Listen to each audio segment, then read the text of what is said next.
बिस्मिल्लाहिर्रहमानिर्रहीम, अस्सलाम वालेकुम, वेरी गुड मॉर्निंग जी। मैं हूँ माया खान और मैं हूँ शाहजेब अहमद और आप देख रहे हैं सबसे पाकिस्तान 92 पे बराह रास्त। उम्मीद है आप लोगों का दिन और आप लोग पिछली रात बहुत अच्छी गुजरी होगी। कराची वालों क्या हाल है, कैसी रही बारिश, कैसी रही गरज चमक, और जिस तरह बादल गरज रहे थे मुझे तो लगा जैसे गली के कोने का जो जंपर होता है वो फट गया है, ट्रांसफॉर्मर जो करके आवाज आई थी। आप पूछ रहे हैं कैसी रही आप लोगों की रात, कैसे रहा दिन? तो फिर ना दिन अच्छे ना रात अच्छी, क्योंकि रात को बिजली नहीं है और दिन में पानी बहुत है। अच्छा, पानी बहुत आया हुआ है। हाँ, आज हम सुबह हम उठे तो काफी जगह पर घर में भी पानी आया हुआ था। हमने कहा ओहो, हमें तो याद ही नहीं रहा कि हमारे घरों में से पानी आ जाता है। तो फिर वो कभी कभी हम ना बेचारे क्या करें, थक जाते हैं। जब थक जाते हैं तो दिमाग जो है माइनस में। किसी ने क्या खूब कहा, रिसर्चर्स ने शो किया कि जब आप बहुत ज्यादा थक जाते हैं तो आप फर्ज करें 2 से 3 दिन से ज्यादा आप जाग लिए हो तो आप ये मत समझें कि आप चौथे दिन 5वें दिन भी उतने ही कंस्ट्रक्टिव रहेंगे। आप शदीद डिस्ट्रक्टिव हो जाएंगे, आप माइनस पे जाना शुरू कर देंगे। और गालिबन यही हो रहा है बिजली या पानी या बारिश की वजह से जो हो रहा है। और जो बिजली के बिलों ने जो बिजली गिराई हुई है कराची के और पाकिस्तान की आवाम पर, वो तो बस कुछ और ही किसी और कराची के लोग कराची के लोग भी बहुत अच्छे हैं और वो अब उन्होंने सीख लिया है कि इन तमाम मुश्किलात के साथ हमें कैसे जीना है। मैं अक्सर देख रहा होता हूँ सुबह लोग दफातर जा रहे होते खामोशी से, इतने मर्जी मसाइल हो रस्ते में, लेकिन बेचारों को पहुंचना होता है, सबको ना मेरे भाई ना, वो खामोश नहीं है, भी नहीं करते वो खामोश नहीं है। ये सब्र का पैमाना जब लबरेज होगा तो फिर मेरे ख्याल में काफी मसाइल पैदा सर वो सकते में है उनको समझ नहीं आ रही हमारे साथ हो क्या रहा है, हो क्या रहा है। ये वो ऐसा शौक है उनको लगा हुआ, वो कहते हैं अच्छा हुण होर की होना है, होर की बाकी इससे ज्यादा क्या कर लेंगे, इससे ज्यादा और क्या होगा। वो तो एक शौक में है। तो प्रोग्राम का आगाज करते चले, कोई बात नहीं, सारी चीजें एक तरफ, प्रोग्राम तो करना जी, नौकरी लाल करनी है, क्या करें, अभी रोटी रोजी पे बैठे। शुरू करते जनाब, कराची समेत सिंध में जो बारिशों का हाल है और जिस तरीके से बारिशों ने जो है इस वक्त मुश्किलात खड़ी की हुई हैं। हम हैदराबाद की बात करते हैं तो वहां पर भी कराची में तमाम होने वाले जो एग्जाम से मुलतवी हो गए। बिल्कुल तमाम पर्चे मुलतवी कर दिए गए हैं। कराची में खासतौर पर हैदराबाद में बारिशों के बायस आज आम तातील का ऐलान भी कर दिया गया है, जबकि कराची के मुख्तलिफ इलाकों में हम देख रहे हैं कि पानी जमा है। इससे हम सब वाकिफ हैं, ये तो बताने वाली बात ही नहीं है, सबको पता है कि कराची में किन किन इलाकों में कितना कितना पानी है। तो लेकिन ये बाकी शहरों वालों के लिए हम बता रहे हैं कि कराची में बहुत पानी इस वक्त जमा हुआ है। इसके साथ साथ मलिर नदी में पानी के बहाव में भी इजाफा हो गया है। जो गोट हैं वहां पर भी पानी दाखिल हो गया है। तो ये बताया जा रहा है कि गडाब से जो मुतसिल गोटों में बरसाती पानी है वो भी अब दाखिल हो गया है, कि लोगों की मुश्किलात काफी बढ़ गई हैं।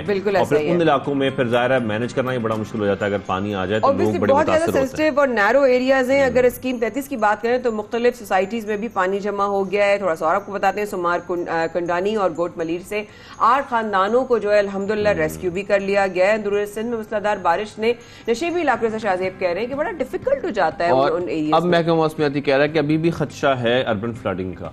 अब अल्लाह खैर करे, बिकॉज ऑब्वियसली अगर हम बात करें सिंध की तो बलोचिस्तान की भी सिचुएशन वही है कि अभी तो उन्होंने कहा है कि जब 19 तक ये बारिशों का सिलसिला रहेगा, बलोचिस्तान और कितनी बारिश बर्दाश्त कर सकता है नहीं पता, लेकिन हम शदीद परेशान है बलोचिस्तान की हालात को देखकर, जिस तरीके से नशेबी इलाकों में जो है वो इस वक्त हालात खराब हुए हुए हैं। आगे बढ़े अगर तो सिंध और बलोचिस्तान में बारिशों का सिलसिला जो है कल तक कह रहे हैं, लेकिन आई डोंट थिंक कि कल तक, मुझे लगता है कि अभी थोड़ा सा और भी चलेगा। जिस तरह कल रात दूर दूर दूर दूर करके बिल्कुल अभी 19-20 अगस्त तक मेरे ख्याल चलेगा। और फिर वो उस दिन बता रहे थे सरदार सरफराज साहब भी कि अभी ये तो अगस्त का महीना है, सितंबर में भी फर्स्ट वीक में ये चांस है और ये फोरकास्ट है कि बारिश हो सकती है और शायद इतनी ही हो सकती है, इतनी हम ऑलरेडी देख रहे हैं। इसके साथ साथ अमेरिकी वजीर ख़ारजा एंटोनी ब्लिंकन ने भी एक बयान दिया, खासतौर पर यह कहा कि इमदाद सैलाब मुतासिरीन की बहाली के लिए फराम की जाएगी। जो $1 लाख की इमदाद है अमेरिका की जानिब से ये दी जा रही है पाकिस्तान को, खासतौर पर बलोचिस्तान के लिए, क्योंकि वहां पर हालात जिस किस्म के हो चुके हैं। उसमें रेस्क्यू का ऑपरेशन तो खैर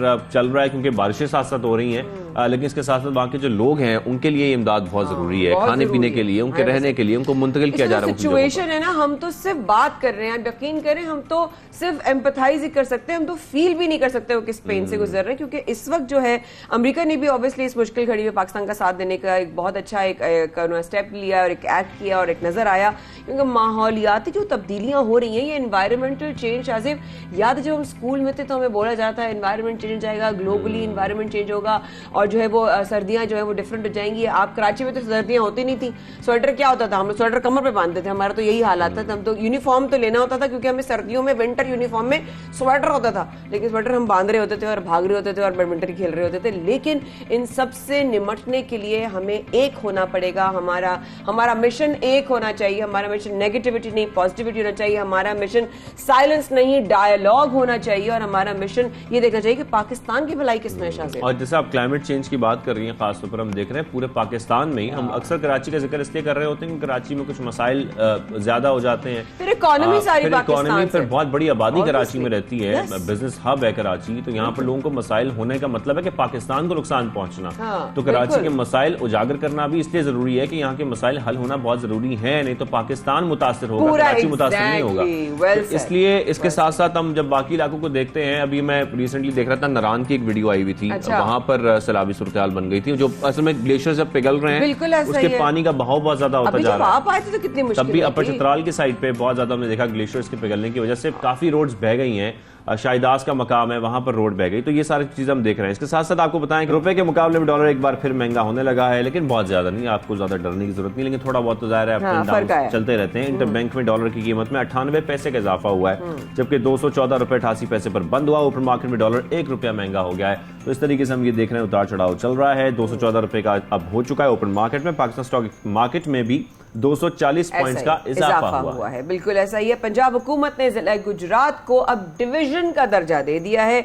अब इसमें गुजरात डिवीजन हेडक्वार्टर करार दे दिया गया है। इसको इसकी मंजूरी भी जनाब जो है वो दे दी गई है गवर्नर ने, और साथ साथ नए डिवीजन में गुजरात, मंडी बहाउद्दीन और हाफिजाबाद भी शामिल होंगे। और अब एक सबसे आम खबर वो ये कि पाकिस्तान के लिए एक बड़ा एजाज है। आर्मी चीफ अमर जावेद बाजवा को अरब अमारात के आला तरीन एजाज ऑर्डर ऑफ द यूनियन से नवाजा गया है, जबकि DGISPR के मुताबिक सिपह सलार को दो तरफा ताल्लुकात की मजबूती में अहम किरदार अदा करने पर यह एजाज से नवाजा गया है। इसके साथ आर्मी चीफ के अमाराती सदर शेख मोहम्मद बिन जायद अल नहयान से मुलाकात भी हुई, बामी दिलचस्पी के अमूर पर गुफ्तगू भी हुई, और अस्करी सफारतकारी में कलीदी किरदार अदा करने पर आर्मी चीफ को सऊदी अरब में मेडल ऑफ एक्सीलेंस से भी नवाजा गया। बिल्कुल ऐसा ही है। और तुर्की लेजेंड ऑफ मेरिट अर्डन order of military merit award भी दे चुका है, यानी कि आपको बहुत मुबारक हो साथ जनरल साहब, और ऐसे ही जो है हमारा नाम रोशन होता रहे और हमारी पाक फौज को अल्लाह पाक नजर बद से बचाए। तो माशाल्लाह प्रोग्राम का बाकायदा आगाज करते हैं, और हमारा जो पहला सेगमेंट है वो है जनाब सियासी माहौल, यानी कि पॉलिटिकल अपडेटेड। बिल्कुल, तहरीक इंसाफ ने शहबाज गिल के जिस्मानी रिमांड का फैसला इस्लामाबाद हाई कोर्ट में चैलेंज कर दिया है, और साबिक वज़ीर आज़म इमरान खान ने शहबाज गिल को दोबारा पुलिस हिरासत में देने पर तशवीश का इजहार किया, और ये भी कहा है साथ में कि शहबाज गिल से ताकत के जोर पर झूठे बयान लेने की कोशिश की जा रही है। जनाब हमने ये भी देखा कि PTI रहनुमा असद उमर का कहना है कि ज़िमनी इलेक्शन में बदतरीन शिकस्त पर उनको समझ आ गई कि इमरान खान से सियासी मुकाबला नहीं किया जा सकता। इसके साथ हमने ये भी देखा कि शहबाज गिल साहब की जो तबीयत है वो भी कुछ नासाज हो गई थी। इसके बाद हमने देखा कि पुलिस के हमरा उनको पिम्स अस्पताल मुंतकिल किया गया, कुछ सांस लेने में दुश्वारी उनको हो रही थी, जिसके बाद अब वो अस्पताल में मुंतकिल कर दिए गए। आई थिंक शाहज़ेब, बिकॉज जब आप इतने स्ट्रेस से गुजर रहे हो और इतने प्रेशर से गुजर रहे हो, तो किसी भी इंसान की जो है ऑब्वियसली तबीयत खराब हो सकती है, and could be very very genuine as well. But इसी पर मजीद बात करने के लिए हमें ज्वाइन किया है सीनियर एंकर पर्सन एंड तज्जियाकार अमसी साहिबा ने। अस्सलाम वालेकुम अंबर, आप हमें सुन सकती हैं, कैसी हैं आप? And a very good morning, thank you for joining us. जी वालेकुम अस्सलाम and good morning to you, और जाहिर है जो आपके इस वक्त सुनने और देखने वाले हैं। थैंक यू सो मच जी। सबसे पहले तो अंबर हम ये जानना चाहेंगे कि ऑब्वियसली इस तरह कल रात देर तक जो है ये ब्रेकिंग रही है, people were stuck and glue to the news screen. Shahbaz Gill से मुतालिक इमरान खान के जो तहफ़्फ़ुज़ात हैं, हम अगर उनकी बात करते हैं तो इन्हों आप कैसे देखती हैं? सेकंड ये कि किस नौयत के बयानात लेने का कहा है इमरान खान ने, ये कल बहुत जिक्र रहा इसका। जी अंबर।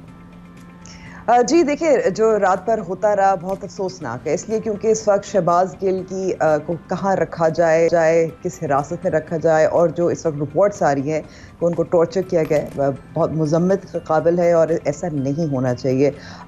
मुकदमा हो ना हो, जिस तरह से भी होना चाहिए उसको वैसे ही चलना चाहिए। लेकिन ये जो खींचातानी आपको नज़र आ रही थी ज़ाहिर है पंजाब और इस्लामाबाद के दरमियान, ये आपको क्योंकि पाकिस्तान तहरीक इंसाफ वक़ाफ़ लीग की हुकूमत है और वफाक में इत्तेहादी जमातें हैं, तो ये खींचातानी भी उसका एक अकास भी उसको नज़र आता है। दूसरी तरफ आपको ये भी नज़र आता है कि शहबाज गिल ने जो बात की, जो पाकिस्तान तहरीक इंसाफ बशमूल इमरान खान साहब कायदीन है, वो इस टॉर्चर की जो मजम्मत होनी चाहिए मजम्मत तो कर रहे हैं, लेकिन आपको नज़र भी आ रहा है कि वो उनके बयान से अपने आप को अलहदा भी कर रहे हैं। मिसाल के तौर पर आपने देखा था जिस तरह से सेनेटर फैसल ने बात की थी, तो उनको पाकिस्तान तहरीक इंसाफ को तो ये कहना चाहिए था, ये नहीं कि टॉर्चर गलत है, ये कहना चाहिए था कि उनको इस केस की उनके बयानात की बुनियाद पर मुकदमा बनाना ही गलत है। वो मुझे कमी नज़र आ रही है इमरान खान साहब के बयानात में भी। तो एक नज़र आ रहा है कि वो अलहदगी इख्तियार कर रहे हैं उनके बयानात से, जो अफसोसनाक है। और जो इस वक्त जो शहबाज गिल के मामले पे कि वो उनको कहाँ रखा जाए, वो हस्पताल में हो, उनको टॉर्चर किया जा रहा है, मेरे ख्याल में ये मामला भी बहुत अफसोसनाक है, जिससे जो सियासत है इस वक्त पाकिस्तानी सियासत कितनी कड़वी और कितनी गंदी हो गई है, वो नज़र आता है आपको। लेकिन साहब खासतौर पर ये तो एक केस है खासतौर पर शहबाज गिल साहब का, लेकिन ओवरऑल अगर हम सिचुएशन की बात करें, इस वक्त जो ओवरऑल पॉलिटिकल सिचुएशन चल रही है, इसमें आप क्या समझती हैं? पीटीआई को पंजाब गवर्नमेंट मिलने के बाद ये जो खींचातानी का आप जिक्र कर रही हैं, ये खींचातानी कब तक चलेगी? कभी पीटीआई के रहनुमा जो इलेक्शंस का जिक्र करते हैं कि बहुत जल्द इलेक्शंस होने वाले हैं, लेकिन दूसरी जानिब हम ये भी देखते हैं कि उनके पास 2 सूबों की हुकूमत है, लेकिन वो डिसॉल्व करने के लिए तैयार नहीं है असेंबलीज। इसका मतलब है कि उनका कोई प्लान नहीं है जल्द इलेक्शन की तरफ जाने का, और उनका प्लान यही है कि वक्त पर ही इलेक्शन हों, और अभी किसी किस्म की कोई इलेक्शन की पॉसिबिलिटी नहीं है। जी, आपने बिल्कुल सही इशारा किया, क्योंकि अब देखिए जिस तरह से वजारतें बांटी जा रही है पंजाब में, और आपको ये भी नज़र आता है कि ऑप्शन है, वो बात तो करते हैं कि हम रिजॉल्व कर सकते हैं, लेकिन अगर दबाव वाकई बढ़ाना है कि फॉरेन इलेक्शंस हो, जैसे इमरान खान साहब कह रहे थे लॉन्ग मार्च कराएं, अब तो उनके पास पंजाब भी आ गई है। वो जो इससे पहले था कि राना सनाउल्लाह और पाकिस्तान मुस्लिम नवाज है, और उन्होंने जो जो उनकी पिछली लॉन्ग मार्च थी, जो जिस तरह से रुकावटें पैदा की थी और जो तशद्दुद भी कुछ मामलों में किया था, वो अब नज़र नहीं आ रहा। तो अब इमरान खान साहब के पास एक अपर हैंड होना चाहिए था कि वो प्रेशर डाले, लेकिन आपको इसके मामलात इसके बरक्स नज़र आ रहे हैं। ऐसा लग रहा है कि जैसे इमरान खान साहब भी पीछे हट गए हैं, उनके बयानात वो दबाव नज़र नहीं आ रहा, और मैं समझती हूँ कि उनको भी एक फ़ायदा भी ये भी नज़र आ रहा होगा और आ रहा है कि वो पंजाब में अपने थोड़ी सी पाँव जमाएं, और वो वजारतें तबादले वो सब इसी का ज़ाहिर है कि इशारा इसी का मिलता है कि वो इंतज़ार करें। तो मेरे ख्याल में कि इमरान खान साहब भी अपने एक बड़ा जो उनका मुतालबा था कि फौरी इलेक्शंस हो, उससे पीछे वो भी हट गए हैं, और इसके बावजूद कि बाई इलेक्शंस में उनकी जीत हुई थी, लेकिन ये जो उनके कानूनी मामला जो उनके ज़ाहिर आड़े आ रहे हैं और मुख्तलिफ़ किस्म के प्रेशर्स जो आ रहे हैं, उनको भी नज़र आ रहा है कि अब उनके पास पंजाब की हुकूमत जो उनको दे दी गई है उसका फ़ायदा उठाएं। और फिर इसके साथ साथ शम्सी साहिबा, जो फॉरेन फंडिंग केस है, इस पर भी अब प्रेशर बढ़ती जा रही है। आप समझते हैं केस आगे जाकर पीटीआई के लिए कुछ मुश्किलात पैदा कर सकता है और कुछ मुश्किलात बढ़ा सकता है? इससे कोई शक नहीं कि जो ममनुआ फंडिंग का केस है पाकिस्तान तहरीक इंसाफ के लिए मुश्किलात बिल्कुल पैदा कर सकता है। आपका इलेक्शन कमीशन पाकिस्तान का जो फैसला था, वो आप अगर तफसील से पढ़ लें तो उसमें बहुत मवाद आपको मिलता है, जिसकी बुनियाद पे आपने ये भी देखा कि FIA भी मुतहरक हो गई, और ये भी ज़ाहिर है आपने भी खबर देखी होगी कि FIA मज़ीद तफसीलात तलब कर रहा है पाकिस्तान तहरीक इंसाफ से, इमरान खान से, जब वो इनकार कर रहे हैं। अब इसमें जो मैं कह रही हूँ कि पाकिस्तान तहरीक इंसाफ को भी अंदाज़ा है कि ये मसला इसलिए है, ये नहीं कि हुकूमत उनकी नहीं है, इसलिए क्योंकि उन्होंने भी बहुत सारे ताख़ीरी हरबे इस्तेमाल किए कई साल तक।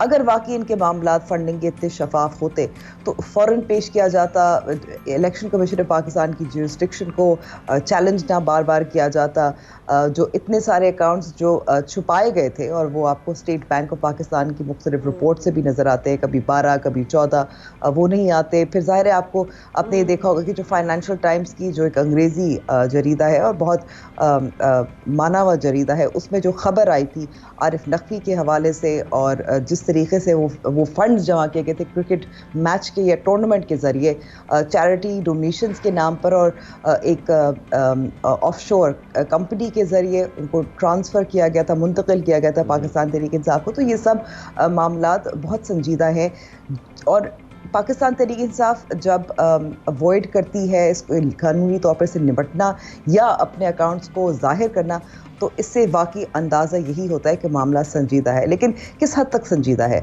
बहुत सारे कानूनी माहिरीन का यह मानना है कि ममनुआ फंडिंग जो सुप्रीम कोर्ट ने एक तशरीह वाज़े कर दी थी, इससे यही होगा कि उनके फ़ंड्स कॉन्फिस्केट होंगे। लेकिन सवाल इस वक्त यह पैदा होता है, जो अकाउंट्स इमरान खान साहब ने खुद डिक्लेयर नहीं किए या छुपाए थे, क्या उसकी वजह से वो नाअहल हो सकते से मेरे ख्याल में कि जो गर्दन पर तलवार लटक रही है वो असल में इमरान खान साहब की अहलियत के हवाले से होगी। ये एक बार्गेनिंग टूल भी हो सकता है, ये आगे भी बढ़ सकता है। शम्स साहब ये देख रहे हैं, लेकिन एक इस वक्त सबसे इंपॉर्टेंट जमात जो कि इस वक्त हुकूमत में भी है, उनकी खैर बहुत सारी इत्तेहादी जमातें भी हैं, नून लीग की मैं बात कर रहा हूँ। नून लीग के लिए आप क्या समझती हैं कितनी मुश्किलात पैदा हो चुकी हैं, क्योंकि ये गवर्नमेंट की जिम्मेदारी लेना और ये सारा मलबा अपने ऊपर लेना, अपनी जमात के ऊपर लेना, इसका उनको इलेक्शंस में फायदा पहुंचेगा, नुकसान पहुंचेगा, उनके बड़े मुश्किल हालात में वो इस वक्त कोशिश कर रहे हैं मईशत को संभालने की, तो उनके बारे में आपका क्या ख्याल है? और फिर दूसरी जानब हम ये भी देख रहे हैं कि लेवल प्लेइंग ग्राउंड के लिए खासतौर पर ये बातें भी की जा रही नून लीग की जानब से कि नवाज शरीफ साहब को वतन वापस आना है और वो आएंगे, ये इशारे दिए जा रहे हैं। आप क्या समझती हैं कि ऐसा होने जा रहा है, नवाज शरीफ साहब वापस आएंगे? देखिए, पाकिस्तान मुस्लिम लीग नवाज ने जो जिम्मेदारी संभाली और इस वक्त मुश्किल फैसले उन्होंने लिए और जो सियासी कीमत है उन्होंने चुकाई। पाकिस्तान पीपल्स पार्टी तो बड़े मज़े में है, सिंध में उनकी हुकूमत है, कुछ ऐसी वजारतें उनके पास हैं जिसमें आपको रिस्क कम होता है सियासी तौर पर, तो वो तो मज़े में है। पाकिस्तान मुस्लिम लीग नवाज ने ये जिम्मेदारी खुद संभाली और किस वजह से संभाली ये तो आप और मैं स्पेकुलेट ही कर सकते हैं। शायद उनको ऐसे लगा कि जो ताकतवर हल्के हैं उनको खुश करने की कोशिश की जाए या ये दिखाने की कोशिश की जाए कि हम मुश्किल फैसले ले सकते हैं। खैर वो मेरे ख्याल में let's not part of the discussion. Important बात ये जो आपने जो सवाल किया, क्या मियां नवाज शरीफ वापस आएंगे, उनको पाकिस्तान मुस्लिम लीग नवाज को भी एहसास है कि उनको वापस आना चाहिए। दूसरी तरफ लंदन में भी बात यही होती है कि मियां नवाज शरीफ वापस आना चाहते हैं, लेकिन रुकावट क्या है? रुकावट ये है, जाहिर है कि इस वक्त पंजाब में पाकिस्तान तहरीक इंसाफ और काफली की हुकूमत है, वो इशारा दे चुके हैं कि हम तो फ़ौरन जेल भेजेंगे। दूसरी तरफ उनके जाहिर है जो कानूनी मसाइल हैं, जो अपील्स हैं, वो आगे नहीं बढ़ी। वो क्या होगा उनका, उनकी अहलियत के हवाले से क्या होगा? तो ये सारे मामला जब तक तय नहीं होंगे तब तक मेरा नहीं ख्याल मियां नवाज शरीफ वापस आएंगे। और इन मामलात को तय करने के लिए भी मेरे ख्याल में कि जो पाकिस्तान तहरीक इंसाफ पे दबाव है वो भी रहेगा, इसी तरीके से रहेगा, चाहे शहबाज गिल के ज़रिए हो, चाहे ममनुआ फंडिंग केस हो, चाहे तोशाखाना हो। ये सब उनको इस बात के लिए कायल करने की कोशिश की जाएगी कि कवानीन में जो तब्दीली जो बात की जा रही है, जिसकी वजह से जिसके लिए ताकि मियां नवाज शरीफ की वापसी की राह हमवार हो जाए, मुझे ये लगता है कि ये एक कोशिश है। मियां नवाज शरीफ सियासी मामला भी संभाले, पार्टी को भी संभालें, जो बयानिया हैं आगे क्या लेकर चलना है। ये जो मरियम नवाज साहिबा खुलकर अपने ही वजीर ख़जाना के फैसलों के खिलाफ बात करती हैं, शायद वहाँ भी कुछ रुकावट हो, क्योंकि वो भी नुकसान हो। मरियम नवाज साहिबा का एक ट्वीट भी देखा था अंबर शम्स साहिबा, जिसमें उन्होंने खासतौर पर ये कहा है कि जो कीमतें बढ़ाई जा रही हैं पेट्रोल की, इसके साथ साहब नहीं खड़े और वो मीटिंग छोड़कर चले भी गए। इसका मतलब है कि कुछ इख्तलाफात भी हैं कुछ फैसलों पर, चाहे वो मरियम नवाज की बात हो या दीगर वज़रा की बात हो। देखिए, आप दूसरे पहलू से भी देख सकते हैं, इख्तलाफात हो सकते हैं, और हमें ये भी मालूम है कि मरियम नवाज साहिबा इस हक में नहीं थी कि हुकूमत संभाली जाए, और ये भी बात उनके कैंप में की जा रही थी। अगर हुकूमत संभाली थी तो फॉरेन इलेक्शंस करवाए जाते, लेकिन उनकी बात नहीं मानी गई। तो वो ज़ाहिर है वो तो यही जस्टिफिकेशन लेंगी। लेकिन मेरे ख्याल में कि जो मरियम नवाज साहिबा ने ट्वीट किया था पेट्रोल की कीमतों में इजाफे के हवाले से, ये इसका सियासी फ़ायदा भी है ना। आपको उनके इख्तलाफात तो ज़ाहिर खुल के सामने आते हैं, लेकिन आपको ये भी नज़र आता है कि मरियम नवाज साहिबा को फ़ैसला साजी उनकी वो शामिल नहीं है। ज़ाहिर है वो ओहदा तो नहीं संभाल सकती। दूसरी तरफ उनको जब भी आपको क्राउड चाहिए होता है, जलसे जुलूस चाहिए होते हैं, इलेक्शन कैंपेन होती है, तो आप उनको निकाल देते हैं। तो वो ज़ाहिर है वो अपनी नाराज़गी का इजहार भी इसी तरह कर रही हैं कि फैसला होगा। बिल्कुल सही। हमें ज्वाइन किया पर्सन और तजियाकार अंबर शरीफ साहिबा ने। थैंक यू अंबर साहिबा for your time, it was very very delightful to have you on the show. अपना ख्याल रखिएगा, have a blessed, but I am so sorry we are short of a little time here. थोड़ा सा वक्त लेते हैं, please do stay with us. हम आपके साथ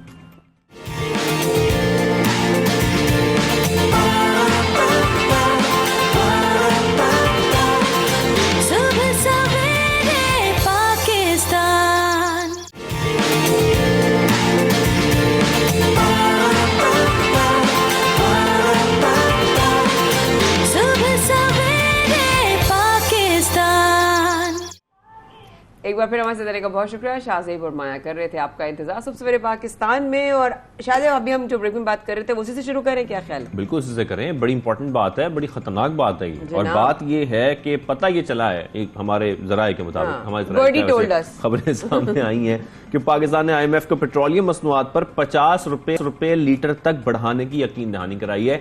जरा सोचें कि अगर चले मरलावार भी बढ़ते हैं 50 रुपए तो पेट्रोल कहां से कहां पहुंचेगा। अगर अभी आई थिंक 236 है, 230 अगर 234 या 235 के अराउंड है तो ये 50 रुपए बढ़ने के बाद 285 के अराउंड चला जाएगा। तो ये 285 पर लीटर पेट्रोल होने से लोगों का क्या हाल होगा, हमारे ओवरऑल जो बिजनेस है वो कितने मुतासर होंगे, महंगाई में कितना इजाफा होगा, ये सब हम सोच सकते हैं। तो मुआशी मामला पर बात कर रहे हैं हम। पाकिस्तान और IMF के दरमियान इज़हार आमादगी के खत पर इत्तफाक भी हो गया है और उसमें ये बात पता लगी है। साथ ही वज़ीर ख़ज़ाना मिफ्ता इस्माइल ये कह रहे हैं कि मुसलसल नए टैक्सेस की वो बात कर रहे हैं। तो इन्हीं तमाम मामला पर हमें बात करनी है। बिल्कुल ऐसा ही है, उन्होंने वज़ीर ख़ज़ाना मिफ्ता इस्माइल की हवाले से बात की और ये सब मामला माशी सूरत हाल के लिए कैसे हैं, किस तरह असरअंदाज करेंगे, आम आदमी पर क्या उसका जो है वो जो उसके ऊपर असर पड़ेगा, इसी पर मज़ीद बात करने के लिए हमें ज्वाइन किया है माहिर माशियात फरहान बुखारी साहब। वालेकुम फरहान साहब, thank you for joining us and good morning.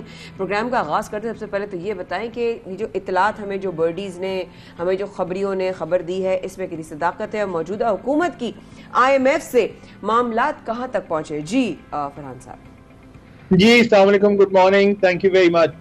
ये एक और भी खतरनाक खबर मैं आपको बता दूं जो कि ज्यादा खतरनाक है कम से कम मेरी राय में, वो ये है कि ये सिर्फ और सिर्फ पेट्रोल की कीमत, डीजल की कीमत भी बड़ी हद तक बढ़ने का इम्कान है और ये एक रूटीन के मामले में रहेगी।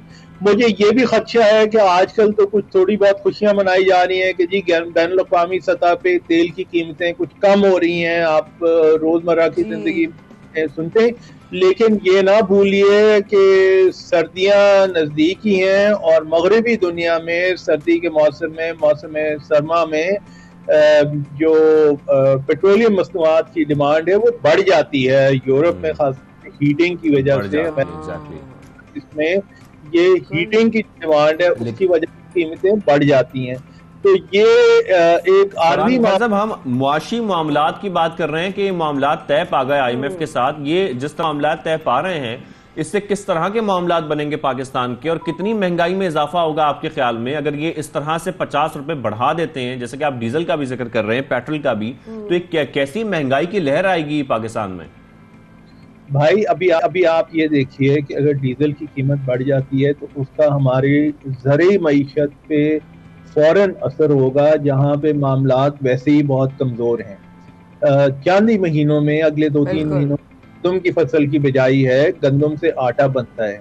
उससे पहले अगर डीजल की कीमत बढ़ जाती है तो फिर किसान क्या खर्च करेगा, क्या बचाएगा और किस कीमत पे वो आगे वो खुर्दनोश देगा और खुद क्या खाएगा? वो तो बदकिस्मती से छोटे किसान जो हैं आजकल मुल्क के तूल और अर्ज में जो इत्तलात आ रही हैं उनके मुताबिक छोटे किसानों की खास तौर पे हालत अब अच्छी नहीं, पहले से बल्कि खराब हो गई है।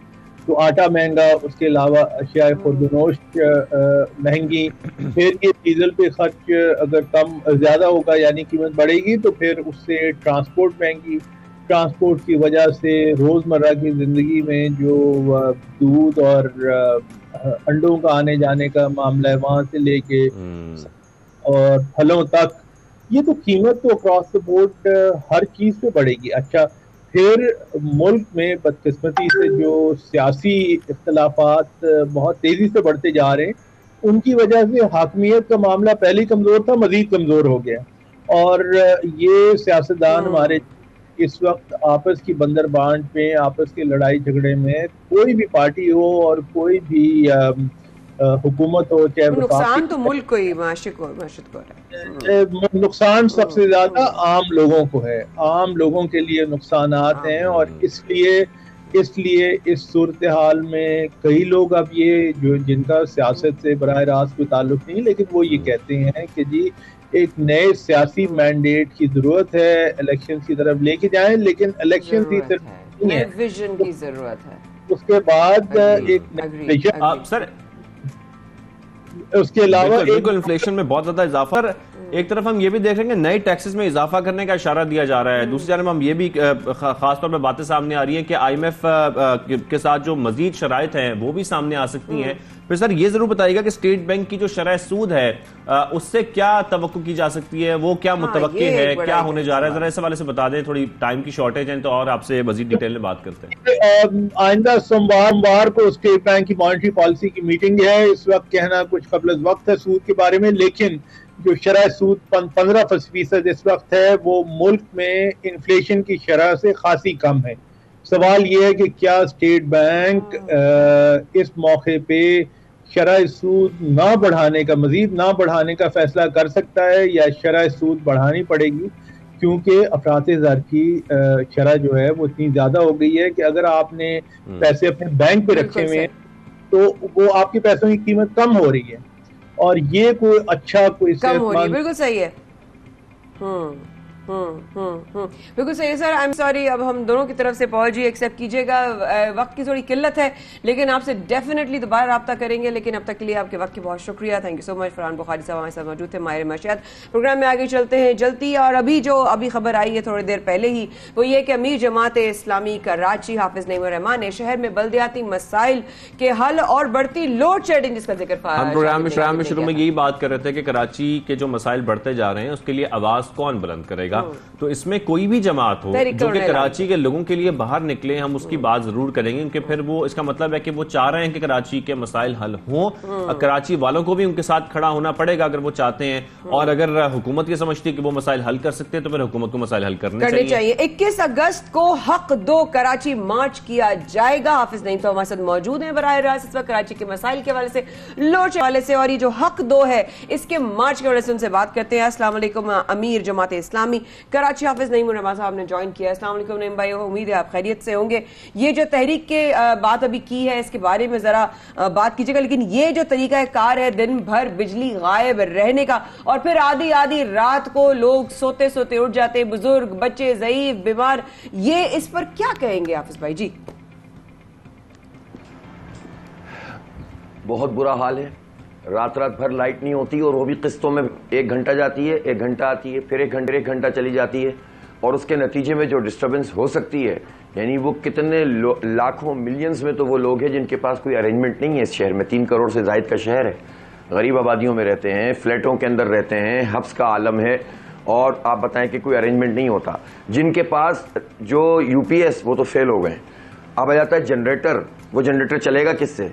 वो चलेगा पेट्रोल से, जिसकी कीमत अभी अभी बढ़ाई गई है दोबारा, ठीक है। फिर उसके बाद आ जाइए गैस, और बढ़ने वाली है मजीद। अब इस जनरेटर को जी मतलब जो हाल किया हुआ है इस वक्त लोगों का, आप सोचे तो सही, लोग करें तो क्या करें। इसी तरह से जो लोड शेडिंग का मामला कराची में, स्पेशली पूरे मुल्क के मामला अलग हैं, कराची के मामला इसलिए अलग है कि यहाँ एक प्राइवेट कंपनी 17 साल से विराजमान है और उस कंपनी को तमाम हुकूमतों की सपोर्ट भी हासिल है। अभी वजीर खजाना मिफ्ता इस्माइल साहब का बयान ऑन रिकॉर्ड है और उन्होंने ये बात कही कि हम 1000 मेगावाट के इलेक्ट्रिक को बिजली मुफ्त में दे रहे हैं 1 साल से। तो फिर ये कैसे चार्ज कर रहे हैं आगे, और फिर क्यों लोड शेडिंग कर रहे हैं? ये सवाल तो बनता है कि अगर इनको मुफ्त में बिजली मिल रही है और ये पेमेंट भी इनको, मतलब कोई पेमेंट का कोई मोड तो ही नहीं है कि कब करेंगे, इनको तकरीबन मुफ्त में गैस मिल रही है बगैर किसी मुआहदे के, ये चार्ज करते हैं महीने के महीने। अगर आप बिल अदा नहीं करेंगे 2 दिन बाद बिजली काटने आ जाएगा इनका बंदा। लेकिन ये 100 अरब रुपए के नादहिंदा है सुई सौदन गैस के, कई बरस के नहीं दे रहे। फिर उन्होंने कहा उसको तो रहने दो, अब जो नए आप गैस लेंगे उसमें हम आपको जो है वो देते रहेंगे, क्या नाम है, पेमेंट करते रहेंगे। वो पेमेंट भी 4-4, 5-5 महीने बाद होती है, 3-3 महीने बाद होती है। तो इनको 3 महीने का क्रेडिट मिले, 4 महीने का क्रेडिट मिले, कराची के आवाम को 2 दिन का क्रेडिट नहीं मिल सकता और लेट पेमेंट चार्जेस लग जाएंगे उसके ऊपर। पहली बात तो ये। दूसरी बात ये कि भाई जब गैस आपको मिल रही है और बिजली आपको फ्री मिल रही है, तो इस मौसम में कि जबकि आपकी ओवरऑल बहुत बड़ी डिमांड नहीं होती, जब छुट्टियां होती हैं, तो उस वक्त लोड शेडिंग क्यों हो रही है? क्यों 10-10 घंटे के लिए बिजली जा रही है? क्यों वो इलाके जिनके बारे में आपका दावा होता था कि हमने लोड शेड फ्री कर दिया, वहां 6-6 घंटे हो रही है? क्यों हो रही है? इसका मतलब यह है कि फिर ब्लैकमेलिंग हो रही है। ब्लैकमेलिंग करेंगे, अवाम कहेंगे कि भाई कुछ करो और इनको मजीद मराद मिल जाए। आपके अपने घर कितनी बिजली जा रही है? बहुत बिजली जा रही है, मैं बता तो रहा हूं आपको, मैं कोई अलग थोड़ी हूं भाई। 1 बजे जाना और उसके बाद 2 बजे आना, फिर 3 बजे जाना, फिर उसके बाद 4 बजे आना, फिर सुबह 10:30 बजे जाना। परेशानी तो आगाज हुआ है जिसके अपने घर बिजली जा रही हो।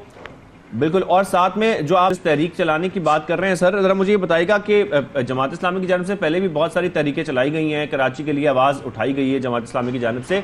इस बार तहरीक कितनी मुख्तलिफ है, कितनी अलग है, और आप क्या समझते हैं कि कितनी नतीजा खेज साबित होगी? अच्छा देखिए, इस वक्त जो सूरत हाल कराची के लोगों की है ना, आप यकीन करें फ्रस्ट्रेटेड हैं, बल्कि बेबस हैं, लाचार हैं। सड़क पे निकलते हैं तो उनका मोटरसाइकिल चलाना दूभर है, रक्षा गिर रहे हैं, रक्षे, औरतें होती हैं, बच्चे होते हैं, बुजुर्ग जवान होते हैं, वो गिर जाते हैं पानी में, गटर उबल रहे हैं, गड्ढे पड़ गए। पूरे शहर में इस वक्त गड्ढे हैं, चलने का रास्ता नहीं है। ये आप यकीन करें, जब हम ये बातें करते हैं ना तो बाकी लोग समझते होंगे मुल्क के कि ये यार ये कोई ज्यादा एग्जेजरेशन कर रहे हैं। मैं सबको दावत देता हूं इस वक्त अहले कराची में, जो इसको एग्जेजरेशन समझता है आए और 15-20 घंटे जरा शहर के अंदर गाड़ी चलाकर दिखा दे, और फिर मैं उनसे पूछूंगा कि भाई कमर का क्या हाल है। इस वक्त नौजवानों को कमर के मसाइल हो रहे हैं, आप गाड़ियों के साथ जो कुछ हो रहा है वो तो हो रहा है। आप मुझे बताएं कि कहां जाएं जब सड़कें नहीं, पानी नलकों में आ नहीं रहा, बिजली की लोड शेडिंग। 10-10 दिन बाद एक इलाके के अंदर पानी आने का टर्न है। अब उस टर्न के मौके पर जब 3-4 घंटे पानी आपको आना है तो वो जो पंपिंग स्टेशन है उसकी लाइट नहीं है। जब उसकी लाइट नहीं है तो 10 दिन बाद भी आपको पानी नहीं मिल रहा। मुझे यकीन करें, लोगों ने ये कहा जब कि आप रीशेड्यूल करवा दें, तो मुझे इतना दुख हुआ कि कराची के अवाम इतने बेबस है कि बजाय इसके को कहें कि यार लोड शेडिंग खत्म करो, वो ये कहते हैं कि हमारी लोड शेडिंग रीशेड्यूल करा दे ताकि पानी तो आ जाए। और भाई ये टैक्स देते हैं हम यार, पिछले साल के मुकाबले में 42% टैक्स ज्यादा दिया है कराची वालों ने। सही बात है, मैं तो सबसे कहता हूं, यही बात है, लोगों ने मान लिया है कि इंक्लूडिंग एस्टेब्लिशमेंट। सही बात है। सारे लोग जो आप लोग तहरीक चलाने जा रहे हैं, खासतौर पर इसका क्या नतीजा निकलने जा रहा है इस बार? कितने बजे होगी उसके जरा बारे में बताएं, मार्च के हवाले से कितने बजे होगी, कहां से होगी, ताकि जो आपको ज्वाइन करना चाहें। 21 अगस्त को हम यूनिवर्सिटी रोड पर हम नीपा से पैदल मार्च शुरू करेंगे। खवातीन, बच्चे, जो कुछ भी जो है ना, हमारे नौजवान, मैं यूथ से खास तौर पर कहता हूं, देखिए सिर्फ शिकायतें करने से, मीम बनाने से मसला हल नहीं होता। बाहर निकले, जब तक आप सड़क पर नहीं आएंगे, जब तक आप एहतजाज नहीं करेंगे और आप एक ताकतवर आवाज नहीं उठाएंगे, जब तक कोई आपको नहीं सुनेगा, आपके साथ ये जुल्म होता रहेगा। तो मैं कराची के अवाम से सबसे कह रहा हूं, जिस पार्टी से भी ताल्लुक है, 21 तारीख को 4 बजे आप यूनिवर्सिटी रोड पर आए, इतना पावरफुल शो करें कि फिर इन हुक्मरानों को बात करनी पड़ेगी और इसके नतीजे में एक मोमेंटम बनेगा इंशाअल्लाह ताला। तो इसलिए देखें, आपको ये कह सकता है कि भाई आप ये क्या करते रहते हैं, हर वक्त एहतजाज करते हैं। भाई आवाज उठाते हैं, ये हमारा हक है। मजलूम चीख तो सकता है, चीख तो सकते हैं हम, और जोर से चीखोगे तो जोर से आवाज जाएगी। और इंशाअल्लाह ताला ये कराची ऐसा नहीं है कि जिसको अरसे तक लोग नजरअंदाज कर सकें। हम अपना हक लेंगे, हम खैरात नहीं मांगते, हमें खैरात नहीं चाहिए, पैकेजों की खैरात, ऐलानात की खैरात नहीं चाहिए। अब हमारा पानी का मसला होना चाहिए कि टैंकर माफिया को लगाम मिलनी चाहिए। बारिशों का प्ला है, तो अगर खुदा न खास्ता बारिश हैवी होगी तो जो मार्च है वो अफेक्ट तो नहीं होगी, और अगर होगी तो फिर उसके लिए क्या अल्टरनेटिव सोचा है आपने? देखिए, हम तो हर वक्त बारिश में है ना, इस वक्त तो स्पेल भी बढ़ गया है। और दूसरी बात यह है कि जहमत तो करनी पड़ती है।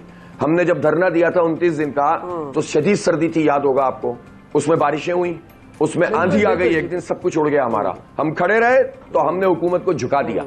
तो देखें, अज़म के साथ खड़े होना पड़ता है, और अल्लाह ताला ने लोगों के अंदर बड़ी कुव्वत रखी है। और जब वो एक एजेंडे पर, किसी की जात के लिए नहीं आए, आप मेरे लिए नहीं आए, जमात इस्लामी के झंडे के लिए नहीं आए, आप कराची की खातिर निकले, कराची के मुस्तकबिल की खातिर निकले। हमारे बच्चे मायूस हो रहे हैं। 48.5% बच्चों के बारे में अभी ताजा सर्वे हुआ है, वो कहते हैं हम यहाँ रहना नहीं चाहते। 90% अपने मुस्तकबिल से मायूस हैं। और भाई ये शहर क्या हम छोड़ दें इन लोगों के हाथ में? ये खुदकुशियां करेंगे, ये मर जाएंगे, सवाल ही पैदा नहीं होता। लड़ेंगे और लोगों की ताकत, अवाम अल्लाह की मदद से और अवाम की ताकत से हक लेंगे अपना। बिल्कुल अवाम की ताकत से सब कुछ बदला जा सकता है। ऐसा ये इलेक्शन कमीशन में आप लोगों की मौक़िफ़ की जो है वो खास तौर पर जीत हुई है। इंतखाबात अब आने वाले हैं, आप लोग किस हद तक तैयार हैं इन इंतखाबात के लिए? देखिए, हमारी बुनियादी तौर पर चल रही है कराची के हुकूक की तहरीक। दरमियान में ये बल्दियाती इंतखाब आया है। हम इस इंतखाब को भी समझते हैं कि बहुत इंपॉर्टेंट है, और इसमें अगर लोगों ने अपना मैंडेट नहीं दिया और घर से बाहर नहीं निकले तो ये मिलकर खाते रहेंगे, ये हुकूमतों में शामिल होते रहेंगे, बाज लोग हुकूमतों में शामिल रहेंगे, बाज लोग लिप सर्विस करते रहेंगे। कराची के लिए कोई फिक्रमंद नहीं होता। कराची का अलमिया यह है, यहाँ से भारी भारी मैंडेट लोगों ने लिया लेकिन यहाँ के लिए कुछ नहीं किया। जब जरूरत पड़ती है तो कराची आते हैं। अब आप मुझे बताइए, ये सब अब हम इलेक्शन कमीशन में गए, सबसे पहले आज से कोई तकरीबन 10-11 महीने पहले हम इलेक्शन कमीशन में गए थे और वहां से हमने केस जीता था, हियरिंग हुई थी और हमने कहा था इलेक्शन होने चाहिए। फिर डिले होता रहा, कवानीन का मसला आया। अब फिर ये मसला आ गया, कोई सुप्रीम कोर्ट जा रहा है, कोई हाई कोर्ट जा रहा है, ये सुप्रीम कोर्ट चले गए, प्रोसीडिंग हो रही थी। परसों रात हमने फिर फैसला किया कि नहीं, मैं खुद भी शरीक होऊंगा इस प्रोसीडिंग में। मैं शुक्रिया अदा करता हूं चीफ जस्टिस साहब का जिन्होंने हमें इसका पार्ट बनाया। और हियरिंग में पता है चला कि जो ग्राउंड बन सकते थे वो भी पिटीशन, सिर्फ फरार हासिल करना चाहते थे इलेक्शन से, वो जाहिर इनको नहीं मिला। हमने ये कहा कि हमें सारी चीजों पे तहफ्फुज़ात हैं, वोटर लिस्टों पर हैं, हल्काबंदियों पर हैं, लेकिन अब हमें इलेक्शन चाहिए।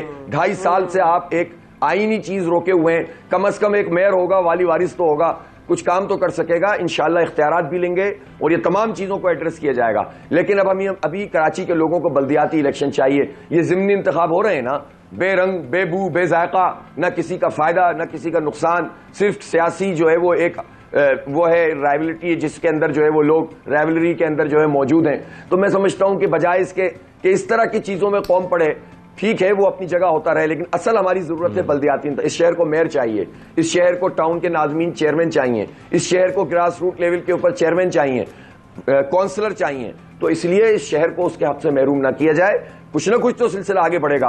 और अगर अल्लाह ने चाहा जमात इस्लामी का मेयर आ गया, और जैसा मुझे हालात लग रहे हैं, आप मुझे बताने की जरूरत नहीं है, आप बिल्कुल सही है। बजाय वाकई शहर को मेयर चाहिए, शहर को काउंसलर्स चाहिए, लेकिन वही बात बारहा हम लोग प्रोग्राम में भी पूछते रहते हैं। मेयर आ जाता है लेकिन मेयर आने के बाद फिर यही कहता है कि मुझे इख्तियारात नहीं दिए गए, मेरे पास जो है कोई भी राइट्स नहीं है, I can not take action. So क्या पहले मेयर बनेंगे फिर उसके बाद इख्तियार लेंगे, या पहले जो इख्तियारात की बात करेंगे ताकि बंदा जो है फिर उसके बाद परसू भी करे उस चीज को?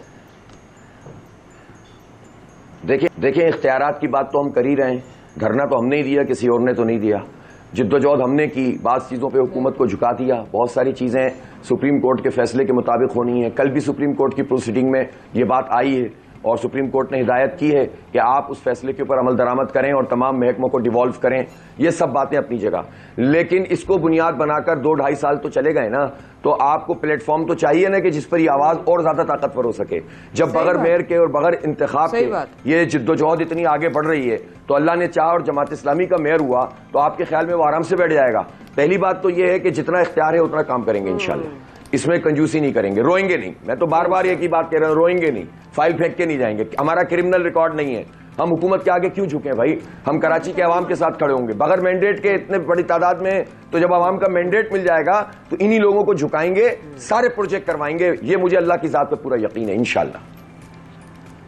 ठीक है, थैंक यू सो मच हाफिज। बहुत शुक्रिया हाफिज साहब, आपने हमें ज्वाइन किया और हमेशा की तरह आपने तमाम मसाइल उजागर भी किया। और उसके साथ साथ उम्मीद करते हैं कि आपकी ये जो तहरीक है इसमें लोग अगर वाकई अपने जितने कराची के खासतौर पर मसाइल हैं वो अपने मसाइल की वजह से निकलें, किसी तहरीक से ना निकलें, अपने मसाइल हल कराने के लिए बाहर निकलें। कि आप लोगों के ये मसाइल है और इनको हल होना बहुत जरूरी है, चाहे वो भी मौजूदा गवर्नमेंट करे, कोई और गवर्नमेंट करे, कोई और शख्स करे, लेकिन इन मसाइल को हल होना आपके लिए जरूरी है। ये बुनियादी जरूरियात हैं जिनका पूरा होना जरूरी है। साथ एक बात कही है ना कि देखिए आसान नहीं होगा, मुश्किल होगी, लेकिन आवाज कौन उठाएगा, ये बात बहुत जरूरी है। और शाहिद सदीक की बात बिल्कुल सही है कि आप किसी के लिए ना निकलें, आप कराची के लिए निकलें। अगर आपको लगता है कि कराची के मसाइल हैं और आवाज उठानी चाहिए और आप समझते हैं कि आपके दिल गवाही देते हैं ना, इंसान का सबसे ज्यादा दिल गवाही देता है आवाज उठाने के लिए, लेकिन बहुत सारे मौके, बहुत सारे हालात और बहुत सारे वाकयात आपको आवाज उठाने से पहले ही वो अंदर आपको घोट दिया जाता है।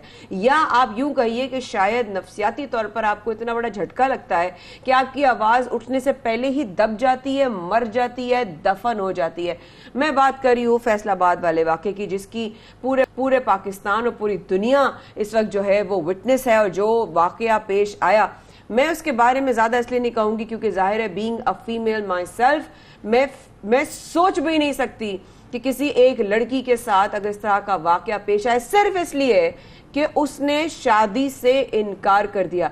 मतलब फ्रीडम उसको अपनी जिंदगी के बारे में हाँ और ना करने की भी नहीं है। हम क्या बात करते हैं तरक्की की, हम क्या बात करते हैं शाहजेब आगे बढ़ने की, हम क्या कहते हैं पाकिस्तान की बच्चियां और लड़कियां जो हैं आगे जाके। कल हमारे पास इतनी जबरदस्त शेफ आई हुई थी, कभी हमारे पास जो है वो दूसरा कोई स्पोर्ट्समैन कोई आया हुआ होता है, उसके अलावा पाकिस्तान का नाम पूरी दुनिया में रोशन और करने ज्यादा वाली। शर्मनाक बात यह है कि ये तमाम तशद्दुद करने के साथ साथ वीडियो भी बनाई गई और ये दिखाने के लिए, अब खैर ये हमारे यहाँ जिस किस्म की एक पुरतशद्दुद वाकयात में इजाफा हो रहा है इसमें हम ये देख रहे हैं, खासतौर पर वीडियो बनाई जाती है, खुद से बनाई जाती है और दिखाई जाती है लोगों को, देखो हम इस तरीके से तशद्दुद करते हैं खवातीन पर। तो ये मुल्जमान गिरफ्तार तो हो गए हैं, उनका अदालत से जिस्मानी रिमांड भी मंजूर हो चुका है, 4 मुल्जमान को गिरफ्तार किया गया, मेरे ख्याल में इसमें खातून भी शामिल है। वो जो खातून है ना वो इनकी इस बच्ची की दोस्त थी, इस बच्ची की सहेली थी, इसका बाप प्रेशर कर रहा था इस बच्ची को कि जी तुम हाँ बोलो। भी शामिल थी इसमें, जब भी तशद्दुद किया जा रहा था वो भी तशद्दुद करने में शामिल थी, जिसको गिरफ्तार में ख्याल में साथ में किया गया है। लेकिन ये मुल्जमान गिरफ्तार तो हो चुके हैं, लेकिन गिरफ्तारी से क्या फर्क पड़ेगा।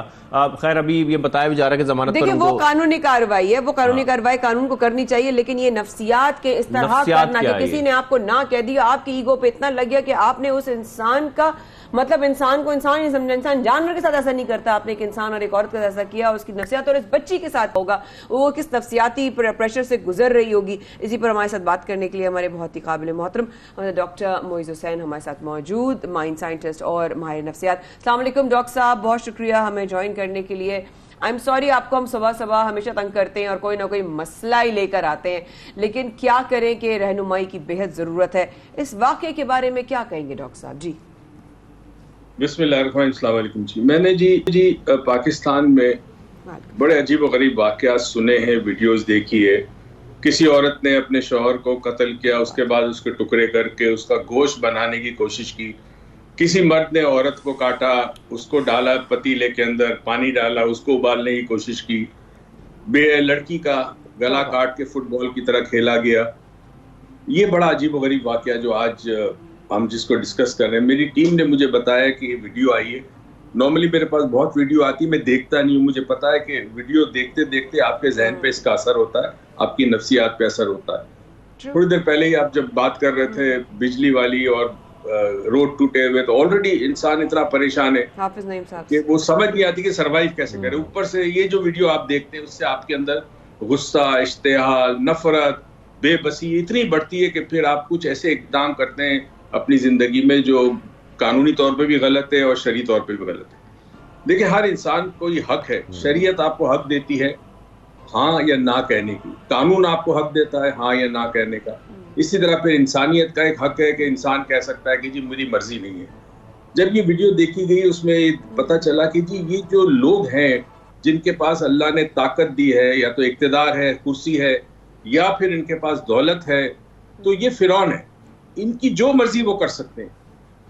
इंसान की मेरे ख्याल में सबसे घटिया तरीन हरकत ये होती है तजलील करने की किसी को, कि जूते चुमाए जाए या जूते चटवाए जाए।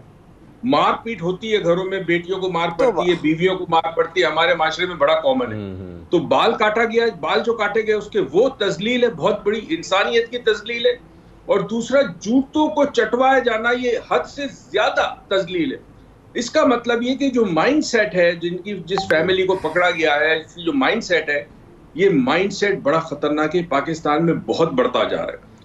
जहां इंसान के पास ताकत आएगी, दौलत आएगी, वो इसकी वजह क्या है आपके ख्याल में? इस किस्म का माइंडसेट डेवलप हो जाना ये जाहिर है कोई एक दिन की बात नहीं है, ये बड़े अरसे के बाद ऐसा माइंडसेट इनका बना होगा। ये किस किस्म का माइंडसेट है और इसकी बुनियादी वजह क्या है? क्या ये पैसा है या कोई और चीज है? ये क्या है? तरबियत ऐसी है, घर में माहौल ऐसा है, किसी को तो देखा होगा ना, आइडिया तो खुद ही जन्म लेते ना डॉक्टर साहब। देखिए, असल चीज जो चीज आती है वो इंसान जब देखता है वो फिर करता है। इसीलिए मैंने वीडियो का मना किया, कैसी वीडियो बच्चे तो खासकर ना देखें। घर में माँ बाप ने या बाप ने इस किस्म की जिंदगी गुजारी है जहां वो जो मर्जी चाहे करे, लोगों के साथ जुल्म करे। खासकर बहुत सारी जगहों पे जो मजदूर काम करते हैं आपके घर में, या जो मुलाजिम काम करते हैं, उनके साथ आए दिन ज्यादती के वाकयात होते हैं। तो बच्चे जब देखते हैं और बड़ा होता है तो वो भी अपने बाप को या अपनी माँ को फॉलो करने की कोशिश करता है। याद रहे, आपको स्कूल वो कुछ नहीं सिखाती जो घर में आपके माँ बाप का जो बिहेवियर है, तर्ज अमल है, तर्ज जिंदगी है, वो सिखाता है। तो ये बच्चा जब बड़ा होता है तो ये सोच के बड़ा होता है कि मैं तो हाकिम हूं, मैं जो चाहूं कर सकता हूं। ऊपर से दौलत जब आ जाती है तो दौलत बहुत बड़ी ताकत है। और पाकिस्तान में दौलत अगर आपके पास हो तो आप जो चाहे कर सकते हैं, आप कत्ल कर सकते हैं, कोई आपको नहीं पकड़ेगा। तो ये माइंडसेट आता है घर से। अगर माँ बाप ने बच्चों के अंदर ये चीज डाली होती कि देखिए अखलाक क्या होता है, मुरब्बत क्या होती है, एथिक्स क्या होते हैं, दूसरों की इज्जत करनी चाहिए, खासकर खवातीन की इज्जत करने पर सिखाया गया। हो सकता है बाप मारता हो माँ को, तो उसके जहन में है ही नहीं कि मेरी माँ को बाप मारता तो मैं बड़ा होकर अपनी बीवी को मारूंगा। जरा सा सोचें कि देखिए शादी की उम्र में फर्क नहीं पड़ता। शादी अब प्रपोज कर सकता है, एक बड़ा उम्र का आदमी छोटी उम्र की लड़की को प्रपोज कर सकता है। प्रपोज करने में कोई बुराई नहीं है। बुराई इस बात की है कि उस लड़की का हक है कि वो मना कर दे। उसने मना कर दिया, उसके ऊपर इतना बड़ा रिएक्शन। ये इंसान के अंदर फिरौनियत की जो एक सोच होती है कि मैं कुछ भी कर सकता हूं, मुझे किसी ने मना किया, उसका ईगो जो है ना वो बस।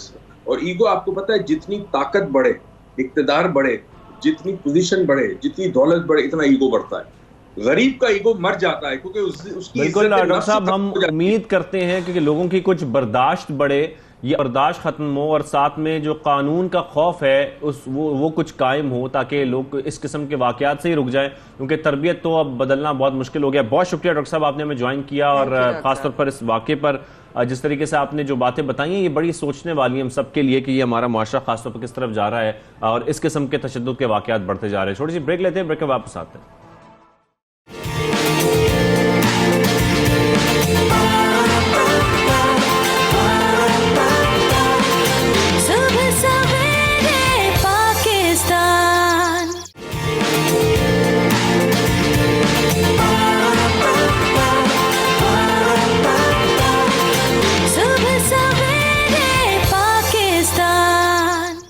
सबसे पाकिस्तान में एक बार फिर शाज़िब और माइक साथ आने का बेहद शुक्रिया। आप देख रहे हैं बराह रास्त। और अब जरा प्रोग्राम में बात कर लेते हैं थोड़ी क्रिकेट के हवाले से। बिल्कुल क्रिकेट के हवाले से, और क्रिकेट के हवाले से बात हम इसलिए करेंगे क्योंकि पहला मैच हमने देखा जिसमें बाबर 11 को काफ़ी मुश्किलात आई।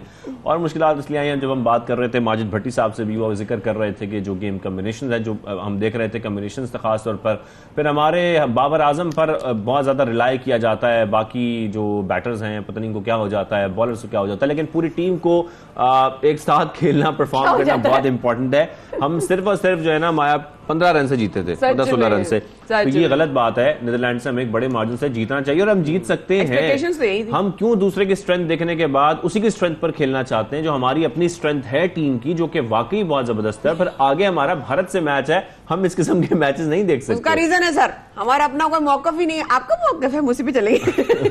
तो हम चाह रहे हैं अपनी टीम को बहुत अच्छा परफॉर्मेंस उनको करते हुए देखने के लिए, खासतौर पर नीदरलैंड की टीम से जो शाहीनों को टफ टाइम उन्होंने दिया। इसके बाद हम देख रहे हैं दूसरा वनडे होने जा रहा है। पहले वनडे में हमने खैर कामयाबी समेटी और इंशाल्लाह आगे भी समेटते रहेंगे, लेकिन आज बाबर 11 का गेम प्लान क्या होना चाहिए इस हवाले से हमने बात करनी है। इसी पर बात करने के लिए मैं ज्वाइन किया साबिक टेस्ट क्रिकेट टीम अहमद साहब ने।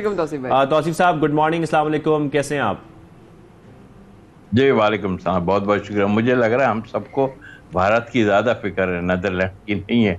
भारत की फिक्र ज्यादा है। बहुत फिक्र है तौसीफ भाई, तो इतनी टेंशन है कि मैंने 4 बिस्किट ज्यादा खा लिया आज सुबह। तौसीफ साहब हमेशा हम ये बात करते हैं ना कि हम बहुत अच्छा ले लेते हैं, लेकिन ये होने क्या जा रहा है? क्योंकि नीदरलैंड के सामने जो हमने परफॉर्मेंस देखी है इससे मुझे थोड़ा थोड़ा डर लग रहा है। जरा आप बताएं, डरना चाहिए या नहीं डरना चाहिए? देखिए डरने वाली बात तो नहीं है। बहरहाल ये फिर हम बार बार ये हम सब यही बात करते हैं, यार ये गेम है, हो सकता है कभी ये नहीं ऐसा नहीं होता। देखा जाता है अपोजिशन कैसी है और क्या है, और यकीनी तौर पे थोड़ा हम इजी ले गए और कुछ एक्सक्यूज देना शुरू किए, जी पिच ट्रैकी थी, ये था वो था। मेरा ख्याल है वो सब ऐसा नहीं है। अगर ऐसी थी तो आप पहले फील्डिंग कर लेते भाई, अगर आपको लग रहा था कि थोड़ी मुश्किल है। लेकिन यकीनी तौर पर आपने उस टीम को हल्का लिया और आपने सोचा कि एक लंबा स्कोर हम करके जो है, और जो करना चाहिए था मेरे हिसाब से तो 375 और 400 के करीब इनके खिलाफ करना चाहिए था। लेकिन बहरहाल हम उनको क्रेडिट देंगे, उन्होंने बहुत अच्छा खेला, हमने बहुत खराब खेला। हमने वही क्रिकेट खेली जो पहले हम खेलते आए हैं। बहरहाल जीत होती है, लेकिन ये आपकी सादगी पे तौसीफ भाई ऐसी तो फिर ये टीम की सिलेक्शन में सवाल क्यों उठ रहे? सिलेक्शन पे तो हमेशा से उठते आए हैं, आज से नहीं, कुछ 6-1 महीने से हम यही चीजें कह रहे हैं कि कॉम्बिनेशन यही बातें हम करते आ रहे हैं। और हकीकत है कॉम्बिनेशन तो हम ठीक नहीं खिला रहे हैं। हम टीम अनाउंस से लेके और अब तक हम वो काम ही नहीं कर रहे हैं। आप हैरत हो गई है कि हम मतलब मिडिल ऑर्डर मैं ही नहीं कह रहा, चलें मुझे कोई शायद किसी से कोई प्रॉब्लम हो, लेकिन ऐसा है यानी हम तो मुल्क को देख रहे हैं कि आप क्या हो रहा है, मतलब नजर आ रही हैं चीजें, उसको हम आंखें बंद कर लेते हैं, तो वो गलत बात। तो सर आज के मैच में गेम प्लान क्या होना चाहिए आपके मुताबिक? गेम प्लान ये है जी, उनको इतना मारो कि वो सोचें कि हाँ भाई वो नंबर 15 की टीम है, 15 नंबर पे है वर्ल्ड में, वो उनको इतना मारो और हम नंबर 2 नंबर 3 हैं। एक्चुअल प्रॉब्लम क्या आ रही है कि अब ये तो खैर मैं नहीं कह सकता, क्योंकि प्लेयर तो वही है अच्छा है जो अपने गेम को चेंज करे हर लिहाज से, चाहे वो 2020 हो, टेस्ट मैच हो। हम लॉन्गर फॉर्मेट में खेल नहीं पा रहे हैं, हम 2020 खेलते हैं, मगर हमें तो अब इनके खिलाफ 2020 6 ओवर में 10 रन थे, आप यकीन जाएं, और हमारे बेस्ट ओपनर खड़े हुए थे वहां पे। तो अब हाँ जी, पिच को एक्सक्यूज कर रहे हैं, आप कुछ कर रहे हैं, इससे फायदा नहीं। बट देखिए हम तो चाहते हैं कि आप करें, लेकिन आप दुनिया को जो है कम्पीट कर ही नहीं रहे हैं। चाहे कोई भी भाई, अब आप ओपनर की बात करें, मैं सऊद शकील को भी लेके सवाल आ रहा था, लेकिन अगर इमामुल हक की बात करें तो फिर आपको नहीं लगता कि वहां पे जो है ऑब्वियसली आ सकती है? मतलब नॉक तब्दीली मुझे नहीं लगता कि एक मैच के बाद उसको करेगा, क्योंकि बाबर जो है वो कह रहे हैं सब वही टीम बना रहा है, कोई और नहीं बना रहा। फिर वो इस तरह टीम अगर वो बना रहा है या कोई और उसके साथ मिलके दोस्तियां थोड़ी सी अपनी अच्छी कर रहा है, तो ये दोस्तियों का वक्त नहीं है। आपको बड़े सऊद शकील को भी बेंच पे बिठाया हुआ है, वो भी इसी वजह से बिठाया नहीं है, घर बिठाया है। बेंच पे तो पहले बैठा हुआ था, अब तो घर भेज दिया है ना, वो अब नहीं है टीम के साथ। तो इसका मतलब मिडिल ऑर्डर में अच्छा अब नहीं ऑप्शन साबित हो सकते थे? बिल्कुल हो सकते थे, वो तो साथ फिर लेके जा रहे थे उन्हें साथ, हर वक्त साथ। मैंने कल ये एक चैनल पे बैठ के मैंने यही बात की थी, मैंने कहा गए शांत, देखिए ओपनर 2 आपके हो गए, चलें अभी इमाम से रन नहीं हुए, लेकिन पिछले मैचों में उन्होंने किए, फखर हुआ। आप शान मसूद को 3 नंबर लेके आते, फिर नीचे जो 2 आपके प्लेयर हैं शान मसूद को 3 नंबर लेकर आते हैं, उनकी जगह आप सऊद शकील को डालते आप जो है, तो उनमें से, लेकिन वो लेके ही नहीं गए। अब उनकी बात करना तो फजूल की होगी, इसलिए कि आपने एशिया कप के लिए मुझे बताइएगा, अगर बाबर ही टीम की सिलेक्शन कर रहे हैं और वो सारी कंडीशंस जानते हैं, यूएई की कंडीशंस भी जानते हैं, तो फिर आपके ख्याल में उनको ऑलराउंडर इमाद वसीम को नहीं ले जाना चाहिए था यूएई के लिए खासतौर पर? सर ले जाने को तो 2-3 और भी थे, ऐसी बात नहीं थी कि वो, लेकिन अब तो कर दिया ना उन्होंने, वो बना रहे हैं या कोई और बना रहा है बैठ के, ऐसे वो अकेले नहीं बना सकते टीम। हकीकत तो ये सर जो भी बना रहे हैं वो अपने आप को भी तो अपने, हमारी ऐसी की तैसी भी तो हो रही है ना हमारी टीम की, जो डिजर्विंग है, और जहां जो डिजर्विंग है वहां पर उसकी प्लेसमेंट या फॉर्मेशंस नहीं हो रही है। सर आज हम जीत जाएंगे ना बड़े लंबे मार्जिन से, और जो वो चाह रहे हैं कि क्या क्या हो, हम बड़े मार्जिन से जीतेंगे। कल मुझे नहीं पता कि आप मुझे लेंगे नहीं, लेकिन कल हम सब खुशियां मना रहे होंगे, ओहो बुरी तरह मार दिया, फला ने ये कर दिया, फला ने ये कर दिया। हम आगे का तो देख नहीं रहे ना, हम ये देख रहे हैं कि नहीं, असल में इस वक्त हमें फिक्र पड़ी हुई है एशिया कप, भारत, बस भारत को मार दें आप ना, और इंशाल्लाह मार देंगे यार, हम तो अभी भी कहते हैं इंशाल्लाह हम मार देंगे, लेकिन जब हम मारेंगे उसके बाद आप देखिएगा कि वो हमें कह रहे होंगे भाई बहुत तुम बोलते थे, ये देखो हमने मार दिया भारत। मेरे ख्याल में सिर्फ बोलना नहीं चाहिए, इस वक्त सिर्फ हमें फोकस करना चाहिए। और फोकस की जब हम बात कर रहे हैं, तो आप क्या समझते हैं कि बाबर आजम को अपने ऊपर कितना फोकस करने की जरूरत है? बाकी टीम पर चले वो जितना ध्यान दे रहे हैं वो दे रहे हैं, अपनी कप्तानी बचाना तो खैर एक अलग बात है। मैं सिर्फ इतना कहूंगा कि वो अपनी परफॉर्मेंस पर कितना फोकस कर रहे हैं आपके ख्याल में? कप्तानी उनकी कहाँ जा रही है? कप्तानी थोड़ी जा रही है उनकी, किसने कह दिया कप्तानी जा रही है? फोकस है वो अपने गेम पे भी है, और वो अपनी परफॉर्मेंस पे कितना फोकस कर रहे हैं? नहीं, फोकस तो उनका बहुत ज्यादा है। देखिए ना, हर मैच में रन्स कर रहा है, फिर दूसरे ही है, वो ये सोच के ही खेल रहा है यार किसी ने नहीं करना, मैंने ही करना है। लेकिन उसको ये बताना चाहिए भाई मैं कब करूंगा, तुम लोग सर ये भी तो नहीं होता ना, ऐसे लगता है कि मैं और मेरे साथ भी मैं ही करना पड़ेगा, वरना तो बड़ी मुसीबत आ जाएगी। Sir Asia cup, sir Bharat और कुछ भी नहीं सोच रही तौसीफ भाई। मैंने आपको बताया सब यही सोच रहे हैं, हम भी ये सोच रहे हैं, और ऐसा नहीं है। देखें ना, आपको फोकस, जहां आपने बात की ना, ये थोड़ा सा आपको फोकस करना पड़ेगा। अब तो टीम बना दिया आपने, अब तो उसी वजह से हो सकता है कुछ चेंज, अब आप जो है कोई अनफिट हो जाए, कुछ है। लेकिन एक दुआ जरूर हमें करनी चाहिए कि शाहीन आफरीदी फिट हो जाए, इसलिए कि उसके साथ प्रॉब्लम है। आपको बहुत मुश्किल होगी अगर शाहीन आफरीदी फिट नहीं हुआ। इंशाल्लाह। जी हाँ, बड़ी इंपॉर्टेंस है शाहीन आफरीदी की इस वक्त हमारी टीम में। सर, आप पाकिस्तान के फ्यूचर टूर्स की थोड़ी सी बात कर लेते हैं। उसका ऐलान हुआ है अगले 4 साल के लिए बड़े मैचेस जो हैं वो प्लान किए गए हैं। क्या वजह है इसकी? आपके ख्याल में ये कुछ ज्यादा नहीं करने चाहिए, ये बेहतर नहीं है? पहले से तो ज्यादा हुए ना, पहले तो ये भी नहीं मिल रहे थे हमें, पहले से ज्यादा हो गए। बहरहाल ये तो I like your positivity, half glass full. Tauseef साहब, मुझे लग रहा है आपकी बातें सुन के बहुत डर जाएगा कि जितने तौसीफ साहब कॉन्फिडेंट है ना, ये पाकिस्तान की टीम कुछ और ही करने वाली है।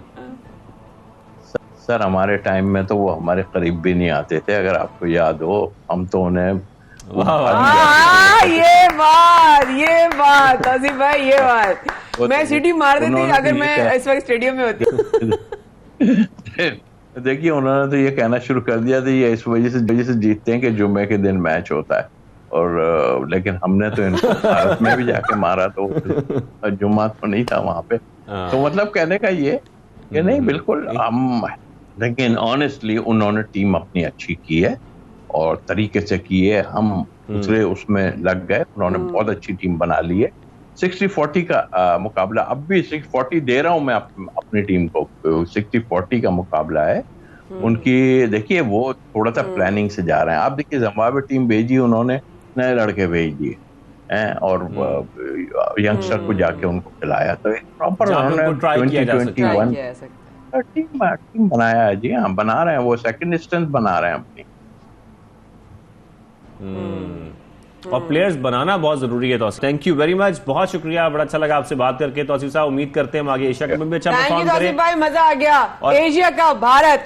और आज भी हमारी जो नीदरलैंड से खिलाफ परफॉर्मेंस है वो भी बहुत अच्छी रहे। Thank you very much Tauseef Ahmed साहब, आपने ज्वाइन किया पाकिस्तान में। तो ये तो हो गई तौसीफ साहब से गुफ्तगू। कितना मजा आता है तौसीफ भाई के साथ बात करके, बड़ा मजा आता है हमेशा, इतना माशाल्लाह माशाल्लाह। और आपने जो एक बात कही ना, वो एक हाईलाइट थी ना मेरे लिए, कि हमारे जमाने में तो पास भी नहीं भटकता था, तो अल्लाह करे हमें दोबारा वो वक्त मिले। तो बहुत सारी चीजों के साथ साथ ऑब्वियसली ट्रेनिंग, एजुकेशन और साथ में जो उसकी जो बुनियादी जो स्टेज होता है ना, सबसे ज्यादा इंपॉर्टेंट होता है। इस तरीके से बच्चे की भी जिंदगी में जो बुनियादी जो मरहला होता है, जो फेज होता है, या उसकी बेस बनाने का जो एक स्टेज होता है, वो सबसे ज्यादा अहमियत का हामिल होता है। और अगर हम बच्चों की स्कूलिंग की बात करें शाहजेब, तो नहीं लगता कि आज के वक्त में बच्चा भी पैदा होने वाला होता नहीं है, बच्चे माँ बाप कहते कौन सी स्कूल में भेजेंगे। वाकई ये होता है, पहले साल में बहुत सारे स्कूल ऐसे हैं जिनकी रजिस्ट्रेशन करानी पड़ जाती है शुरू में ही। और फिर मुझे दुख इस बात का होता है कि जब मैं छोटे से बच्चों को देखता हूँ जो प्ले ग्रुप के होते हैं और उनके पास भी बैग होता है और उनके ऊपर बड़ी जिम्मेदारी होती है, तो मेरे ख्याल में ये जुल्म हमें नहीं करना चाहिए। उनकी नफ्सियात पर क्या असर पड़ता है इस पर भी खैर हम जानना चाहते हैं। लेकिन एक परफेक्ट एज क्या है किसी भी बच्चे के लिए स्कूल में दाखिल होने की, जब वो इजी होके अपनी लर्निंग प्रोसेस को आगे बढ़ाए, बजाय से कि वो एक टेंशन में आ जाए कि जी मेरे ऊपर बोझ डाल दिया गया या मुझे पढ़ना है और मुझे आगे बढ़ना है। और क्वालिटी एजुकेशन क्या है आपकी नजर में? मैं आपसे सवाल करती हूँ, क्योंकि अब लर्निंग इंपॉर्टेंट है, आपको स्किलफुल होना इंपॉर्टेंट है, आपकी लर्निंग इंपॉर्टेंट है। ये जो बचपन से हम देखते हैं, खैर ये अब तो पुरानी बात हो गई, आजकल स्कूल्स बहुत बेहतर हो गए, खासतौर प्राइवेट स्कूल्स। लेकिन पहले प्राइवेट स्कूल्स में भी ये होता था कि कोशिश की जाती थी कि छोटे से ही बच्चे ना उसको रटवा दो, ABCD रटवानी है, 1 2 रटवानी है, याद करानी है। एक और भी चीज, हमारे वक्त में हमारे अम्मा, हमारे अब्बा, हमारे भाई, हमारे बहन हमारे साथ बैठे होते थे हमारे होमवर्क कराने के लिए।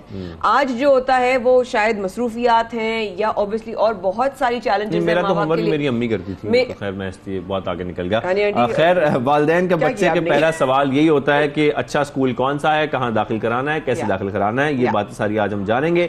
और सही उम्र क्या है क्वालिटी एजुकेशन के लिए, खासतौर पर क्वालिटी एजुकेशन से क्या मुराद है, इस पर बात करने के लिए आज हमारे साथ माहिर तालीम भी मौजूद है। बिल्कुल, हमारे साथ माहिर तालीम है जिसने महाजबीन राफे ने हमें ज्वाइन किया है। अस्सलाम वालेकुम महाजबीन साहिबा, थैंक यू सो मच, आपने प्रोग्राम में हमें ज्वाइन किया। Good morning. और बड़ा अहम ये भी एक मौजू है, अपने आप में अपनी नौयत रखता है, अहमियत। साथ में अगर हम घर में वालदैन की जो फिक्रमंदाना जो इस वक्त स्टेज चल रही है कि इस वक्त वालदैन बच्चों की पैदाइश से पहले परेशान हो जाते हैं, फिर वो छोटे से होते हैं, टॉडलर होते हैं, उनको अभी चल रहा होता है उनके मुंह में, उस वक्त उनको टेंशन हो जाती है कि कौन से स्कूल में भेजना है। लेकिन स्कूल्स के इंतखाब के लिए वालदैन को किन बातों का ख्याल रखना चाहिए? क्या वो स्कूल का कैलिबर है, क्या वो स्कूल के या उसके स्टार्स हैं, क्या उसकी रेटिंग है, या हमारे जानने वालों के बच्चे को स्कूल में जा रहे हैं वो है, क्या क्या ध्यान में रखना चाहिए? जी Majbi ji, thank you for having me, बहुत शुक्रिया। नहीं, ये बहुत इंपेरेटिव क्वेश्चंस हैं जिनके ऊपर वाकई में एक बात होनी चाहिए, थोड़ी सी आर्ग्यूमेंट और डिबेट होनी चाहिए। जहाँ तक तो सवाल है कि बच्चे की बेस्ट एज क्या होनी चाहिए स्कूल जाने के लिए, ये एक ओपन डिबेट है। हाउएवर देयर आर स्टडीज, जैसे national institute of child health and human development ने कहा है कि 4 साल से पहले आप बच्चे को स्कूल में ना डालें, और उसके पीछे नेचुरली उनके अपने रीजंस हैं, उन्होंने स्टडीज कंडक्ट की हुई हैं जिसके ऊपर वो कहते हैं कि 4 साल से कम उम्र के बच्चे को पेरेंटल नीड्स की ज़रूरत है, लव, केयर, अफेक्शन, वो चीज़ आती है पेरेंट्स की तरफ से, वो टीचर्स की तरफ से नहीं आ सकती है। हाउएवर जब आपका एक कल्चर डेवलप हो जाता है तो उसके अंदर ये होता है कि स्कूलिंग सिस्टम डेवलप हो गए प्राइवेट सेक्टर में, पब्लिक सेक्टर में, फिर एक सर्टेन एज है जिसको एक नॉर्म बना दिया जाता है, कल्चरल नॉर्म बन जाता है। हमारे यहाँ अगर सब कॉन्टिनेंट में आप बात करें तो 3 साल के बच्चे को कहते हैं जी नर्सरी में आप एनरोल करवा दें, ठीक है, ताकि 6 साल का बच्चा ग्रेड 1 में हो। कई जगहों पे होता है कि जी 5 साल का बच्चा ग्रेड 1 में होना चाहिए, सो दैट मीन्स कि 2 साल का बच्चा फिर स्कूल जा रहा है, ठीक है, ताकि वो प्रिपेयर हो रहा है, एडमिशन क्राइटेरियाज बन जाते हैं। अब ये आपका एक प्राइवेट एजुकेशन नेटवर्क है which is into play along with your culture and along with your national educational policies as well. अगर आप बाहर ममालिक देखें तो वहाँ पे आप ऑस्ट्रेलिया देखेंगे, अमेरिका देखेंगे, वहाँ पे वो कहते हैं जी 5 साल से कम उम्र का बच्चा स्कूल में नहीं जाएगा। उनकी अपनी वजूहात हैं और वो उसको फॉलो करते हैं और बहुत स्ट्रिक्टली करते हैं।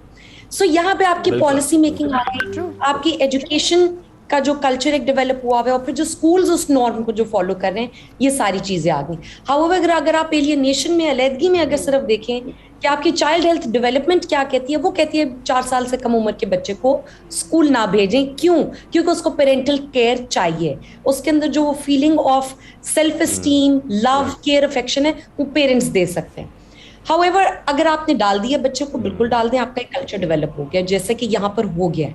आपने एक बच्चे को डालना है, जिस रैट रेस की आप बात कर रहे थे पहले कि बच्चा पैदा नहीं हुआ और होता है कि जी अब उसका एडमिशन करवाना है क्योंकि उस फलां इंस्टीट्यूट में उसका एडमिशन नहीं होगा अगर हमने उसको एनरोल ना करवाया। और at times there are certain cities in our country जिसके अंदर आपको at times right at the time of birth भी रजिस्टर करवाने की जरूरत पड़ जाती है क्योंकि इतने स्ट्रिंजेंट क्राइटेरियाज बन गए और बहुत ज्यादा मुश्किल पेश आती है। उस केस में फिर हम बात करते हैं क्वालिटी एजुकेशन की। प्रेशर है ना, और वो किस चीज का प्रेशर है? सोसाइटल प्रेशर है कि हमारा बच्चा बेहतरीन स्कूल में जाए, ठीक है। अब वो बेहतरीन स्कूल क्या है? अब वो बेहतरीन स्कूल वो है जिसको आप क्वालिटी एजुकेशन कह रहे हैं। अब क्वालिटी एजुकेशन को अगर आप थोड़ा सा अनफोल्ड करें, इसको डाइसेक्ट करें, इसके ऊपर अगर थोड़ी सी बात करें और इसको जरा क्या है, हाँ ये होती क्या है? देखिए, क्वालिटी एजुकेशन होती है जिसके अंदर आप बच्चे को तैयार करते हैं for life, not for testing, not for exam, ठीक है। आपने उसको तैयार करना है जिंदगी के लिए। अब जब आपने उसको जिंदगी के लिए तैयार करना है तो आपने पूरे बच्चे की जो एक hold child, regardless of any gender bias, regardless of any ethnicity, regardless of any different social status, ethnic background, जो भी हो, आपने हर बच्चे को उसी तरह ट्रीट करना है। और फिर आपने उसकी social, emotional, mental, physical, cognitive development, इन सारी चीजों का ख्याल रखना। और यहाँ पे फिर बहुत इंपेरेटिव रोल आ जाता है कि एकेडमिक एजुकेशन के साथ ये जो हमारी सोशल लर्निंग है, इमोशनल लर्निंग है, ये बड़ी इंपॉर्टेंट है कि बच्चे सिर्फ और सिर्फ एग्जाम्स के लिए अपने आप को तैयार नहीं कर रहे, उन्होंने आगे जाके अपनी एक सोशल लाइफ भी गुजारनी है, लोगों के साथ अपनी जिंदगी गुजारनी है, उनको एटलीस्ट आइडिया होना चाहिए। तो माजबीन साहिबा, खासतौर पर जब हम ये बात कर रहे हैं स्कूल्स की कि उनको किस तरीके से उनके लर्निंग प्रोसेस को बेहतर किया जा सकता है, इसमें स्कूल्स पर क्या किरदार निभाएं? क्योंकि हमारे यहाँ ये जो एग्जाम्स में फर्स्ट आने की रेस है, ये पेरेंट्स की तरफ से प्रेशर भी होता है और स्कूल्स की तरफ से भी एक प्रेशराइज आपको किया जाता है कि जी एग्जाम्स में आपने बहुत अच्छे मार्क्स लेने। इस पर ध्यान नहीं दिया जाता कि आपकी लर्निंग कितनी अच्छी हो रही है। पेरेंट्स भी ध्यान नहीं देते और टीचर्स भी ध्यान नहीं देते। देखिए, इसके अंदर जो समझने वाली बात है ना, वो ये है कि आपका एंड पॉइंट क्या है। ठीक है, अब पेरेंट अगर वो एक तो पहले वो वाली बात जो से आपने भी की थी कि जब होमवर्क की आप लोग कभी बात कर रहे थे कि हमें तो पेरेंट्स हमारे बहन भाई मिलके होमवर्क कराते थे। अब वो विलेज की बात आ गई ना, it takes a village to grow a child, to hone a child, to make a child learn. उसके अंदर फिर आपकी स्कूल की बॉडी भी शामिल है, जिसके अंदर टीचर्स आ गए, घर वाले लोग भी शामिल हैं, सारे मिलके एक बच्चे की वो कहते मेंटल नशोनुमा जो है ना वो कर रहे होते हैं, जिसके अंदर सोशल कैपेबिलिटीज भी हैंड इन हैंड आ जाती हैं। अब जहां तक बात आ गई टेस्टिंग की, जी जहां तक बात आई टेस्टिंग की कि जी ये नंबर आएंगे, अब देखिए वो आपको नंबर किस लिए चाहिए, पहले तो ये सोचें। आपको नंबर इसलिए चाहिए बिकॉज आपको एक अच्छी यूनिवर्सिटी में एडमिशन चाहिए। ठीक हो गया। तो अगर आप ये सोच रहे हैं कि जो क्राइटेरिया सेट हुए हैं उन क्राइटेरियाज के ऊपर बात होनी चाहिए ना, कि क्या वो क्राइटेरिया सिर्फ एक टेस्ट का नंबर मांगता है या वो ये मांगता है कि एक चाइल्ड का प्रोफाइल क्या है। ठीक है, क्या उस बच्चे में आपके इंटरव्यू की स्टेजेस होती हैं, टेस्ट की स्टेजेस होती हैं। अगर आप देखेंगे यूनिवर्सिटी टू यूनिवर्सिटी भी ये बहुत वेरी करता है। ठीक है, कई यूनिवर्सिटीज के क्राइटेरियाज बड़े फर्क होंगे, कईयों के नहीं होंगे, बट लार्जली स्पीकिंग आपके मुल्क में यूनिवर्सिटीज के क्या क्राइटेरिया हैं वो आपका एक नॉर्म बन जाता है। ठीक है ना, उसको उसके ऊपर भी डिबेट की जरूरत है कि आपके क्राइटेरियाज क्या है। अकॉर्डिंगली पीछे बैक ट्रैक होगी चीज all the way down to the schools, कि फिर स्कूल्स क्या कर रहे हैं, फिर आपके इंटरमीडिएट कॉलेजेस क्या कर रहे हैं, और फिर इवेंचुअली जब आप यूनिवर्सिटी में फर्दर एजुकेशन के लिए या हायर एजुकेशन के लिए जा रहे हैं तो फिर आपके क्या पोर्टफोलियो डेवलप होना चाहिए, क्या बच्चे की जो सोशल स्पीकिंग स्किल्स हैं, कम्युनिकेशन स्किल्स हैं, वो आने वाले वक्तों में बहुत इंपॉर्टेंट है। और अब आपको पता है कि रेस जो है वो आईक्यू की नहीं है। इतनी अच्छी पहलुओं पे जो है आप गुफ्तगू भी कर रही हैं, उनको जो है उजागर भी कर रही हैं, तो फिर इसको भी, इस पे भी जरा रोशनी डालिए। आपकी नजरिए में बच्चों का एडमिशन होता है लेकिन इंटरव्यू माँ बाप का होता है, और उन माँ बाप को ऐसा लगता है कि उनका एडमिशन पहले हो रहा है, बच्चों का उनके बाद होगा, वो पास करेंगे तो फिर उनके बच्चे का एडमिशन होगा। इसके बारे में आप क्या कहेंगे? देखिए, इसके बारे में ये है कि ये हम लोग का शायद एक सोशल सिस्टम इस तरह का बन गया है। ठीक है, तो आई थिंक स्कूल्स भी कहीं ना कहीं कॉन्शियस होते हैं इस चीज़ के बारे में कि हम किस तरह के बच्चों की इंडक्शन कर रहे हैं, इसलिए वो पेरेंट्स का पहले इंटरव्यू करते हैं। यहाँ पर जब हम क्वालिटी एजुकेशन की बात करते हैं, और जिसके अंदर मैंने आपको डिफरेंट पॉइंट्स बताए थे, उसके अंदर एक पॉइंट होता है कि regardless of the social background, social economic background, आपने हर बच्चे को इक्वली ट्रीट करना है। यहाँ पे I would strongly take the point towards what is your government policy on this. ठीक है, फिर आपकी गवर्नमेंट की पॉलिसी के ऊपर बात आएगी कि आपने एजुकेशन की पॉलिसी क्या डेवलप की हुई है, और वो क्या प्राइवेट और पब्लिक स्कूल्स दोनों के लिए है, और अगर वो नहीं है तो I think it's about time to start looking into it कि हम कितनी क्वालिटी एजुकेशन और कितनी इक्वालिटी के साथ उसकी डिस्ट्रीब्यूशन कर रहे हैं। ठीक है, सो यहाँ पे सिर्फ प्राइवेट इंस्टीट्यूट्स का सिर्फ अपना रद्द अमल इम्पॉर्टेंट नहीं है, बिकॉज आपका जब एक इकोनॉमिक सेटअप होता है उसके अंदर गवर्नमेंट की भी इनपुट होती है, प्राइवेट इंस्टीट्यूट्स की भी इनपुट होती है, और फिर एक चीज़ डेवलप की जाती है। डेमोक्रेटिक हम लोग का सिस्टम है। सो यहाँ पर फिर अब इस डिबेट की भी बात है। So it's not a very easy और अ स्ट्रेट फॉरवर्ड येस और नो क्वेश्चन कि नहीं वो ठीक कर रहे हैं या वो गलत कर रहे हैं। यहाँ पे बात होती है कि फिर पॉलिसी मेकिंग क्या हो रही है। ठीक है, और फिर what is the policy that they are following and is it in line with आप अग्री करती हैं इससे? माजबीन, आप रखती हैं इस बात से? किस बात से कि जो पेरेंट्स कुछ है, आप अग्री करती हैं इस बात से कि देखिए अगर एक बच्चे में एक बच्चे में कैपेबिलिटी है, एक बच्चे ने टेस्ट पास कर लिया है, आप उसको नो नहीं बोल सकते। ठीक है, आपको उसको वो देना है ना। अगर आपका वालिदैन को जज करके बच्चे को एडमिशन नहीं देना चाहिए ना। एब्सोल्यूट, देखिए आपका एडमिशन क्राइटेरिया है, एक बच्चे ने वो एडमिशन क्राइटेरिया आपका पूरा मीट विद किया है। ठीक है, उसके अंदर वो कि आप उसको नो नहीं बोल सकते और बोलना भी नहीं चाहिए। बट अगर नो बोला जा रहा है तो इसके ऊपर फिर इसके ऊपर फिर इसके ऊपर बात करनी चाहिए कि बच्चे की कैपेबिलिटी से पहले अगर कोई और क्राइटेरिया सेट है तो वो क्यों है और उनकी वजूहात क्या। मे बी इसकी हम सोशली डिकंस्ट्रक्शन करें तो शायद इसमें से भी कोई अच्छे पहलू निकले। वही विलेज वाली बात निकल आए कि takes a village to groom a child and to hone एक बच्चे की जो लर्निंग है उसके ऊपर मे बी। बट अगेन इसके ऊपर बात की जरूरत है हमारे माशरे के अंदर और करनी चाहिए, होनी चाहिए। बिल्कुल ठीक है माजमीन, बहुत अच्छा लगा आपसे बात करके। ऑनेस्टली दिल से कह रही हूँ कि ये एक ऐसा पहलू था जिस पे वाकई में हमें इस बारे में डायलॉग करने की बहुत ज़रूरत थी। God bless you and thank you so much for taking our time for the show. And इंशाल्लाह आगे भी हम आपको ज़रूर इसी हवाले से ज़रूर, क्योंकि अभी बच्चों के स्कूल स्टार्ट हुए हैं, अभी बहुत सारे बच्चों के एडमिशन हो भी रहे हैं, स्ट्रगल में कि कहाँ दाखिल कराया जाए, में जो दिखा रहे हैं जो माँ बाप जिस में, क्योंकि मुझे पता है मेरी बहन भाई और भाभी भी स्ट्रेस अभी निकले हैं रिसेंटली, तो रोज़ ये कहती थी दुआ करो अच्छे स्कूल में हो जाए, दुआ करो एक अच्छे स्कूल में हो जाए। ये अपने आप में एक बहुत बड़ा इमोशनल प्रेशर और जो स्ट्रेसफुल जो एक स्टेज होती है, फिर बच्चे के ऊपर भी होता है कि मेरे माँ बाप रोज़ जाते हैं, मैं कहाँ जाऊँगा, मैं किधर पढ़ूंगा, मेरे टीचर्स कैसे होंगे, मेरे क्लास फेलोज कैसे होंगे एंड ऑल दैट जैज़। इस वक्त के बाद रहिएगा हमारे साथ, हम भी सबसे पाकिस्तान में वापस आते हैं।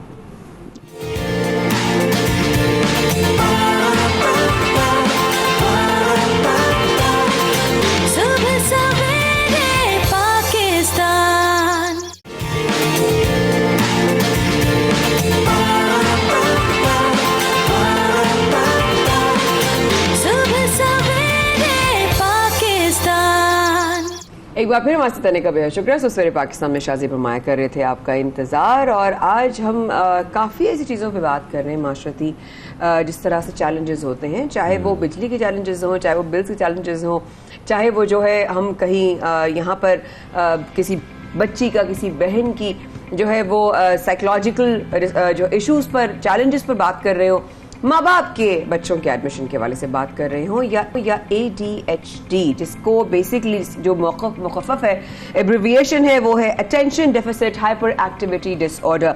और ये ADHD बड़ों में भी और बच्चों में, दोनों में, सब में अक्सर हम बच्चों को देखते हैं वो गुस्सा करते हैं, चीखो पुकार करते हैं, जिद्दी हो जाते हैं। खैर जैसे माया बता रही है बड़ों में भी चीज़ पाई जाती है, हमारे यहाँ तो ये चीज़ बहुत ज़्यादा पाई जाती है। हर बंदा जो है वो बड़ा जिद्दी है, बड़ा चीखो पुकार करता है, शोर शराबा करता है, लेकिन बच्चों में क्यों पाई जाती है ये आज हम समझना चाह रहे हैं। अक्सर हम बच्चों से सवाल भी करते हैं तो वो गुस्से से जवाब देते हैं, कोई उल्टा जवाब देते हैं या मुंह फेर लेते हैं। ये सारी बातें बच्चों में आजकल बहुत सारा देखी जा रही है। According to my very little knowledge, चूंकि थोड़ी सी मैं साइकोलॉजिकल सब्जेक्ट की भी जो है वो स्टूडेंट रह चुकी हूँ, तो ADHD की बहुत सारी शाखें होती हैं और बहुत सारी उसके रीजंस भी होते हैं। नॉट ओनली जिद्दीपन, फोकस करना, या बहुत सारी चीज़ों को करते करते जो है वो आप उसको छोड़ दें, या आपके सामने कोई बंदा बैठ, ये भी बहुत सारे साइंस होते हैं। आप साइंस के बारे से बात करें, आपके सामने बंदा बैठा है, बात कर रहा है लेक्चर में, आप सुनते सुनते जो है बिल्कुल आप ब्लैंक हो जाते हैं, आपको याद नहीं रहता, and many other reasons. And then उसकी वजह से आपके अंदर एग्रेशन आना या जिद आना, उसकी बहुत सारी वजूहात में से एक वजह ये भी है कि आप जिद्दी हो जाते हैं। और बच्चों में क्योंकि वो बता नहीं पाते हैं, वो आप उनको देख रहे होते हो तो वो बहुत सारी चीजें आपसे शेयर नहीं कर पाते हैं, उनके साथ प्रॉब्लम क्या चल रहा है, तो इसके बच्चों में इसी में खासतौर पर जैसे कि माया जिक्र कर रही है, फिर माया इसका इलाज क्या पॉसिबल है, मुमकिन है, इसे किया जा सकता है, ये भी जानना जरूरी है। यस बिल्कुल है, और अगर हमारे साथ कोई एक्सपर्ट हो तो बहुत ही अच्छा होगा। हमारे नफ्सियात डॉक्टर किरण जावेद आज हमारे साथ हैं, उनसे हम बात करते हैं, जानने की कोशिश करते हैं। किरण साहिबा आपको खुशामदीद करेंगे सबसे पहले पाकिस्तान में। डॉक्टर साहिबा आप सबसे पहले तो ये बताइएगा, ये हम समझना भी चाह रहे हैं और नाज़रीन को समझाना भी चाह रहे हैं कि ADHD है क्या?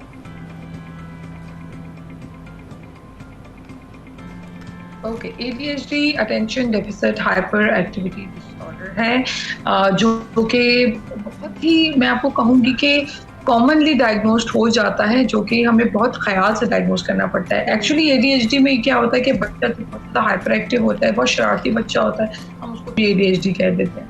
ADHD actually is attention deficit, मतलब जिसमें अटेंशन का प्रॉब्लम हो एंड हाइपर एक्टिविटी और हाइपरनेस भी हो।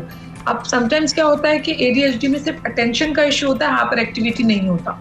समटाइम्स अटेंशन सही होती है लेकिन हाइपर एक्टिविटी होता है, और कभी कभी कंबाइंड टाइप। तो ADHD की टाइप्स हैं, 3 टाइप्स हैं, अटेंशन, इनअटेंशन वाली, हाइपर एक्टिव वाली, या दोनों। जब दोनों हो तो मतलब अटेंशन भी है और हाइपर एक्टिविटी, तो ADHD है। ओके, अब होता क्या है इसमें कि अटेंशन वाली चीज में जिस तरह से बच्चा या बड़ा, ये मैं बता दूं ADHD दोनों में डायग्नोज होता है, बच्चों में भी होता है और बड़ों में, एडल्ट्स में भी होता है ना। टॉकिंग अबाउट चिल्ड्रन, तो बच्चों में बहुत ज्यादा ये चीज हो जाती है कि उनको अटेंशन किसी चीज में मुश्किल होती है, फोकस और कंसंट्रेशन किसी भी टास्क में मुश्किल हो जाता है, पढ़ाई में मुश्किल हो जाता है, या कोई एक्टिविटी की मुश्किल, बिल्कुल ऐसा ही है। वो उनको टास्क कंप्लीट करने में इश्यूज आते हैं, वो इजीली डिस्ट्रैक्ट हो जाते हैं कोई भी एक्सटर्नल नॉइज से, किसी ने आवाज दी तो फौरन डिस्ट्रैक्ट, जब अटेंशन नहीं है तो डिस्ट्रैक्शन, फौरन से तवज्जो इधर उधर हो जाती है, एक जगह स्टिल काम करने से उनको इश्यूज होते हैं, ठीक है। इसके अलावा अगर ये मैं आपको अटेंशन की इश्यूज बता रही हूँ, हाइपर एक्टिविटी के इश्यूज ये हैं कि एक जगह बैठना मुश्किल हो जाता है। हाइपर एक्टिविटी में थोड़ा सा बिहेवियरल चीजें हैं, अटेंशन में जो है आपका साइकोलॉजिकल टेंशन है, बिहेवियरल हाइपर एक्टिविटी एक जगह बैठना मुश्किल हो जाता है, बार बार जगह से उठेंगे, बेचैनी होगी, कोई बात कर रहा हो। डॉक्टर साहब सॉरी मैं आपको इंटरप्ट कर रहा हूं, लेकिन बच्चों को इसमें डायग्नोज करना बड़ा मुश्किल है मेरे ख्याल में, कि जो आप बातें बता रही हैं, उनका फोकस ना रहना किसी चीज पर, खासतौर पर पढ़ाई पर या किसी और चीज पर, फिर उनका जो है वो बेचैन रहना, ये सब चीजें वो हैं जो तकरीबन हर बच्चे में पाई जाती है। तो ऐसे तो पेरेंट्स बड़े परेशान होंगे कि ये तो फिर हमारा बच्चा जो ADHD का शिकार है, तो किस तरह डिफरेंशिएट किया जाए कि आपके बच्चे को ADHD है या नहीं है? बिल्कुल, बहुत अच्छा सवाल है, इसीलिए मैंने आपसे शुरू में ही कहा था कि ये बहुत सेंसिटिव मामला है, हर किसी को ADHD नहीं कहा जाता। देखिए उसका क्राइटेरिया ये है कि जो चीजें मैंने आपको बताई हैं ये नॉर्मल से ज्यादा हो रही हो, एक्सेसिवली हो रही हो, और एटलीस्ट 6 महीने का दौरानिया हो, 6 महीने का दौरानिया, यानी जब आप किसी मेंटल प्रोफेशनल के पास बच्चे को लेकर जाते हैं और वो इस सब चीजों के बारे में जानते हैं, इसकी एक्सेसिवनेस और शिद्दत के बारे में वो एनालिसिस करते हैं, असेसमेंट करते हैं, और फिर देखते हैं कि ये कितने टाइम से स्टार्ट हुआ और कब तक रहा है और कब तक रहता जा रहा है। अगर उसकी जो मियाद है वो 6 महीने या उससे ज्यादा है तो ADHD या ADD डायग्नोज होगा, वरना ये सब चीजें बच्चों में कॉमन है। लेकिन कॉमन यूं भी है कि सब में सब कुछ नहीं होता, किसी को सिर्फ पढ़ाई में फोकस नहीं होगा, क्या पता वो खामोश रहता हो, मासूम बच्चा रिलैक्स एक जगह बैठता हो, लेकिन बस इंटरेस्ट नहीं, कभी कभार इंटरेस्ट नहीं होता तो हम कहते हैं कि वो तवज्जो नहीं हो रहा था, वो ADHD हो चुका है। समटाइम्स बच्चा बहुत नॉटी होता है, शरारती होता है, तब भी उसको कहते हैं वो बड़ा हाइपर एक्टिव है। लाजमी नहीं है कि हर शरारती बच्चा जो इधर से उधर उछल रहा है, कूद रहा है, वो हाइपर एक्टिव होगा, नहीं। मैंने आपको बताया सर्टेन क्राइटेरिया है जिनकी हर चीज में चेकलिस्ट होती है, टिक मार्क किया जाता है और उसका दौरानिया चेक किया जाता है, तभी मेंटल हेल्थ प्रोफेशनल ठीक से कर सकता है। इसलिए आम लोग इसको डायग्नोज ना ही करें तो बेहतर है, क्योंकि माँ बाप के लिए बहुत परेशानी का बाइस बन जाता है। तो डॉक्टर साहब ये बताइएगा कि अगर इस वक्त माँ बाप आपको सुन रहे हैं और उनको लगता है कि अच्छा ये साइन तो मेरे बच्चे में भी हैं, अच्छा नहीं ये तो नहीं मेरे बच्चे में, तो क्या ऐसे हाईलाइटेड साइंस हैं जिसको वो बेस बनाकर किसी स्पेशलिस्ट या माहिर नफ्सियात के पास जाएं? जी देखिए बहुत ज्यादा स्कूल से कंप्लेन्स आ रही हो। एक तो मैं आपको बताऊं ADHD का डायग्नोसिस 3 साल के बाद दिया जाता है। स्कूल से कंप्लेन्स आ रही हो? अच्छा जी, स्कूल से बहुत कंप्लेन्स आ रही हूँ, होमवर्क में, एकेडमिक्स में इश्यूज आ रहे हों, क्लासरूम में बिहेवियर्स जो हैं वो नहायत ही जिटरी वाले हों, नहायत ही डिसिप्लिन बिल्कुल एब्सेंट हो, इस तरह की चीज़ें और शिकायत कंप्लेन्स बार बार आ रही हों, ठीक है। और फिर इसके अलावा जब बाहर खेलने जाते हैं या घर पे मेहमान आते हैं या इसी तरह कहीं भी सर्कमस्टांसेस पे वो बच्चे मौजूद हैं, लेकिन जो मैंने सारे सिम्टम्स बताए हैं वो सब चीज़ें जो है लोगों की तरफ से कंप्लेंट्स बन के आ रही हूँ, कंसर्न्स बन के आ रही हूँ, और खुद भी पेरेंट्स केयर टेकर इस चीज़ को महसूस कर रहे हो कि वो जितनी दफ़ा फोकस दिलाते हैं उतनी दफ़ा उसका टेंशन हटता है। इसके अलावा वो चीज़ों को फॉरगेटनेस की तरफ ज़्यादा जा रहा है, इसके अलावा वो चीज़ें आउटर स्टिमुलस से बहुत ज़्यादा डिस्ट्रैक्ट हो रहा है, इधर उधर देख रहा है, ठीक है। और ये सब चीज़ें बहुत ज़्यादा कंसर्न, देखिए समझ में आ जाता है चीज़ एबनॉर्मल है, थोड़ी सी एबनॉर्मलिटी की तरफ जा रही है, फिर भी कंफ्यूजन्स है, तो फिर प्लीज जरूर बात करें। कोई भी चीज नॉर्मल से हट के शिद्दत पसंदी की तरफ जा रही हो उसको जरूर चेकअप कराना बच्चों के लिए जरूरी है। डॉक्टर साहब एक चीज आपकी बात करते करते जहन में आई कि जिनके घर में छोटा बच्चा है और इसको तो आपको सुन भी रहे हैं, लेकिन उनको लगता है कि यार ये चीजें तो मेरे बच्चे में तो पता नहीं, मुझे लग रहा है मेरे अंदर, ऐसे ही कोई पेरेंट जिसका छोटा बच्चा भी हो तो उसको भी इस हवाले से क्या मतलब क्या गाइडलाइन देंगी आप? देखिए, मैं आपको कहती हूँ कि लाजमी नहीं है कि एक ADHD ही एक मेंटल हेल्थ प्रोफेशनल के पास जाए। नॉर्मल बिहेवियर्स के लिए भी जाया जा सकता है, ठीक है। अगर गुस्सा, जिस तरह प्रोग्राम के स्टार्ट में गुस्से की बात की, ठीक है, तो गुस्से की ऐसी चीज होती है कि गुस्से को आप जो है वो बच्चे में ADHD लाजमी नहीं है कि वो ADHD है तो गुस्सा हो रहा है, नो। गुस्से की अलामत वैसे भी हो सकती हैं बच्चे के अंदर, ठीक है।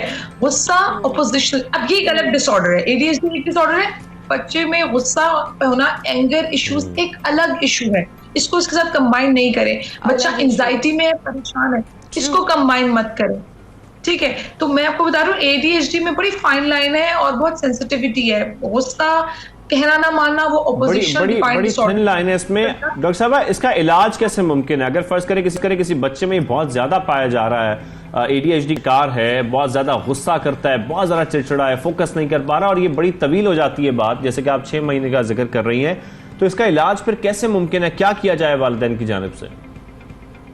सबसे पहले अवेयरनेस के पता चल जाए और इस बात को एक्सेप्ट कर लें कि बच्चे के अंदर एक प्रॉब्लम है, अगर तो ADHD डायग्नोज हो चुका है, ठीक है।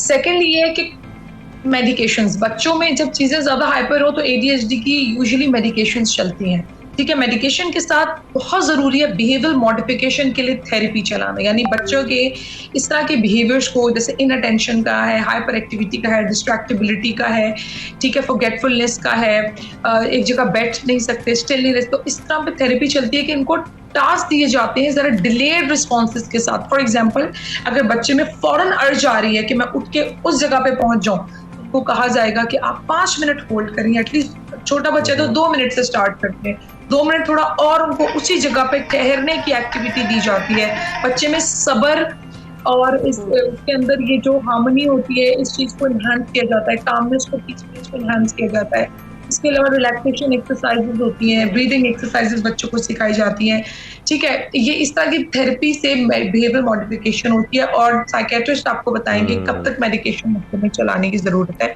क्योंकि बच्चे की बहुत छोटी एज में रखी जा सकती है। डॉक्टर साहबा, थैंक यू वेरी मच। आपने इस हवाले से हमें भी खैर बहुत अच्छे तरीके से समझाया और हम यकीन रखते हैं जो हमारी ऑडियंस, खासतौर पर जो पेरेंट्स सुन रहे हैं घरों में बैठकर, जिनके बच्चे वाकई उनको लगता है कि इसका शिकार है, तो इस तरीके से वो उनको डायग्नोज भी कर सकते हैं और साइकियाट्रिस्ट से रजू भी कर सकते हैं। लेकिन वो बड़ी थिन लाइन, जैसे कि वो इसको एक्सप्लेन कर भी रही थी।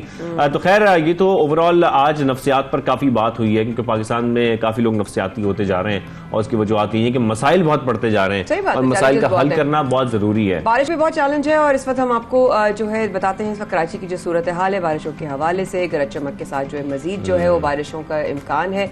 महकमा मौसमियात ने आपको पहली से ही इस पेज गोई हमने पहले आपको बताई थी पिछले प्रोग्राम से भी। तो हमारी नुमाइंदा है 92 न्यूज रबिया खान, उनसे हम अपडेट हासिल करते हैं इस हवाले से। जी रबिया, बताइएगा क्या अपडेट है, इस वक्त क्या सिचुएशन है और कहाँ कहाँ बारिश होने जा रही है? जी बिल्कुल, कराची की अगर सिचुएशन की बात करें तो मौसम के हवाले से जो है वो खासा खुशगवार मौसम हो गया है, ठंडी हवाओं का सिलसिला जारी है और वक्फे वक्फे से मुख्तलिफ इलाकों में हल्की बारिश और बूंदाबांदी भी हो रही है। इस वक्त मैं कारसाज रोड पर मौजूद हूँ और यहाँ हल्की बूंदाबांदी का सिलसिला जारी है, जबकि डिफेंस व्यू और कयूमाबाद पर जो बताया जा रहा है कि हल्की बारिश हो रही है। महकमा मौसमियात का कहना है कि जो बारिशों का सिलसिला है वो आज रात तक वक्फे वक्फे से जारी रहेगा। इस दौरान कहीं दरमियाने दर्जे और कहीं मूसलाधार बारिश का इम्कान है। कल भी मुख्तलिफ इलाकों में जिनमें सुपर हाईवे और M9 मोटरवे समेत जो है वो बहरिया टाउन, काठोर समेत गुलशन मेमार और गुलशन हदीद में शदीद बारिशें रिकॉर्ड की गई। महकमा मौसमियात का कहना है कि आज भी मुख्तलिफ इलाकों में मूसलाधार बारिश का इम्कान है। गुज़श्तर रोज़ होने वाली बारिशों के अगर रिकॉर्ड की बात करें तो कल का सबसे ज़्यादा बारिश बहरिया टाउन में 120 मिलीमीटर रिकॉर्ड की गई। इसके अलावा जो है वो गुलशन हदीद में भी तकरीबन 100 मिलीमीटर बारिश रिकॉर्ड हुई। महकमा मौसमियात का कहना है कि आज भी नशेबी इलाके ज़ेरे आब आने और समंदर में तूफ़ानी का खदशा भी महकमा मौसमियात की जानिब से जाहिर किया जा रहा है। जी ठीक है Rabia, thank you very much, आपने अपडेट किया। और ये इस वक्त का पूरी सिचुएशन है। बारिश, खैर हम तो बहुत आदी हो गए हैं, इतनी ज्यादा बारिश हो रही है एक माह से कि अब तो हमें जो है ना वो कोई परवाह नहीं क्या पेश गोई हो रही है। हम तैयार हैं। राबिया की आपकी बात सुनते सुनते ना मैं शादी गई थी, शादी घर जाना है हमने, पता नहीं बारिश हो रही है, पहुंच पाएंगे नहीं पहुंच। थैंक यू सो मच, हमारी नुमाइंदा 92 न्यूज राबिया से हमने बात की।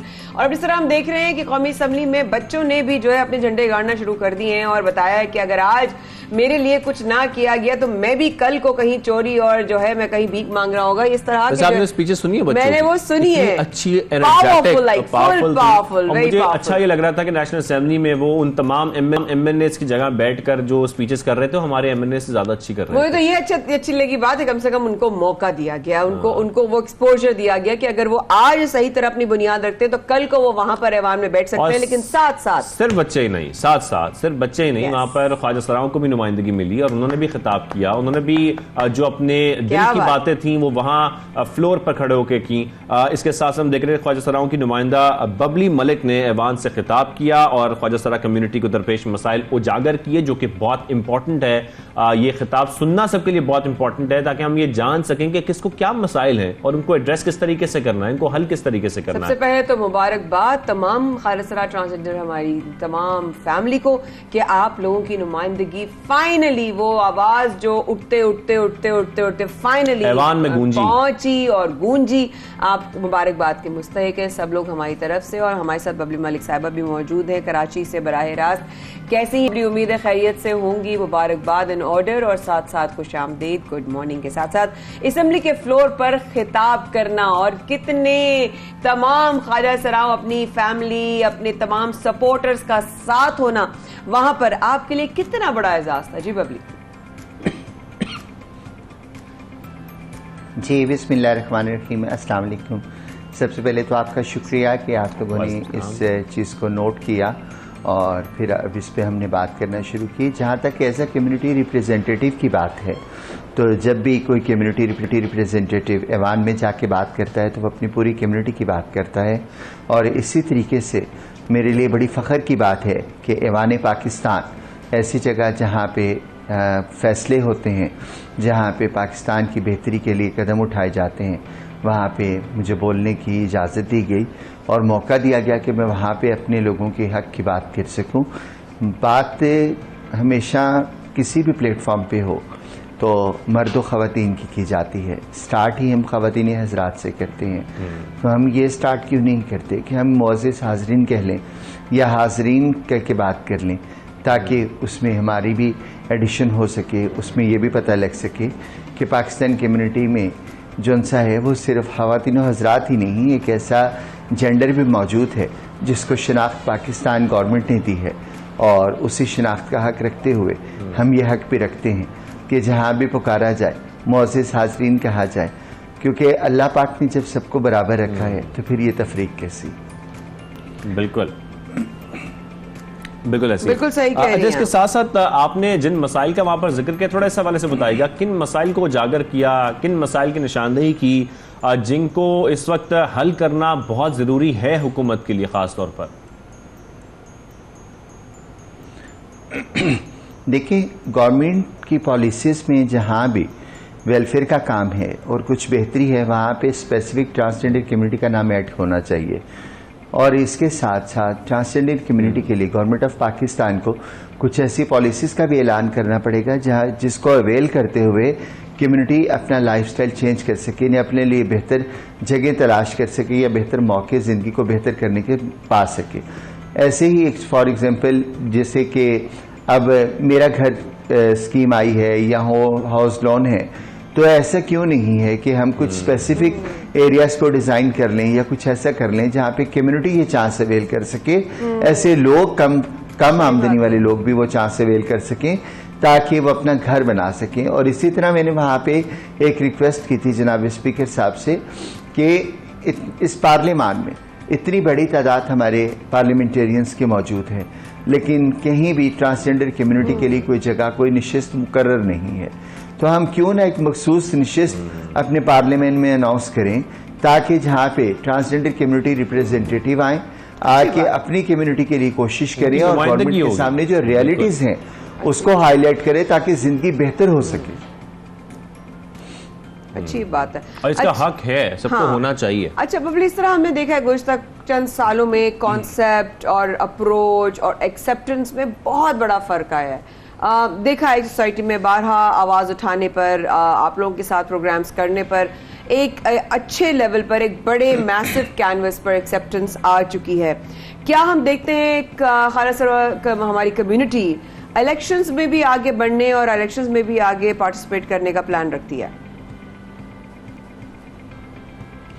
जी, बड़ा इंटरेस्टिंग क्वेश्चन है। इलेक्शन में तो ऑलरेडी ट्रांसजेंडर कम्युनिटी पार्टिसिपेट कर चुकी है और आने वाले वक्त में और ज़्यादा भी करेगी। और ट्रांसजेंडर कम्युनिटी की सक्सेस की अगर मैं बात करती हूँ, चेंज की बात करती हूँ, तो यहाँ पे मैं जिक्र करूँगी आयशा मुगल का, जिन्होंने यूनाइटेड नेशन में जाके सीडा रिपोर्ट रिप्रेजेंट की और हमारे गवर्नमेंट के पैनल के साथ, ठीक है, ये बहुत बड़ी एक एग्जाम्पल थी पूरी दुनिया के लिए कि ट्रांसजेंडर कम्युनिटी अब जोनसी है वो एग्जिस्ट करती है पाकिस्तान में। और सबसे बड़ा मैं सलाम पेश करती हूँ अपनी गवर्नमेंट पाकिस्तान को, जिसने ये चांस दिया कि एक ट्रांसजेंडर कम्युनिटी रिप्रेजेंटेटिव जाए और यूनाइटेड नेशन में जाके स्पीच करे और वहाँ पे अपने आप को सामने रखे और गवर्नमेंट पाकिस्तान का एक फ्रंट फेस बन के सामने आए। इसी तरीके से आज ट्रांसजेंडर कम्युनिटी में आपको टीचर्स नजर आएंगे, मुल्तान के अंदर स्कूल नजर जरूरी है। बिल्कुल ऐसा ही है। बिल्कुल ऐसा ही है। जाते जाते बिल्कुल जरूर कहिएगा कि जो आपको देख रहे हैं तमाम लोग,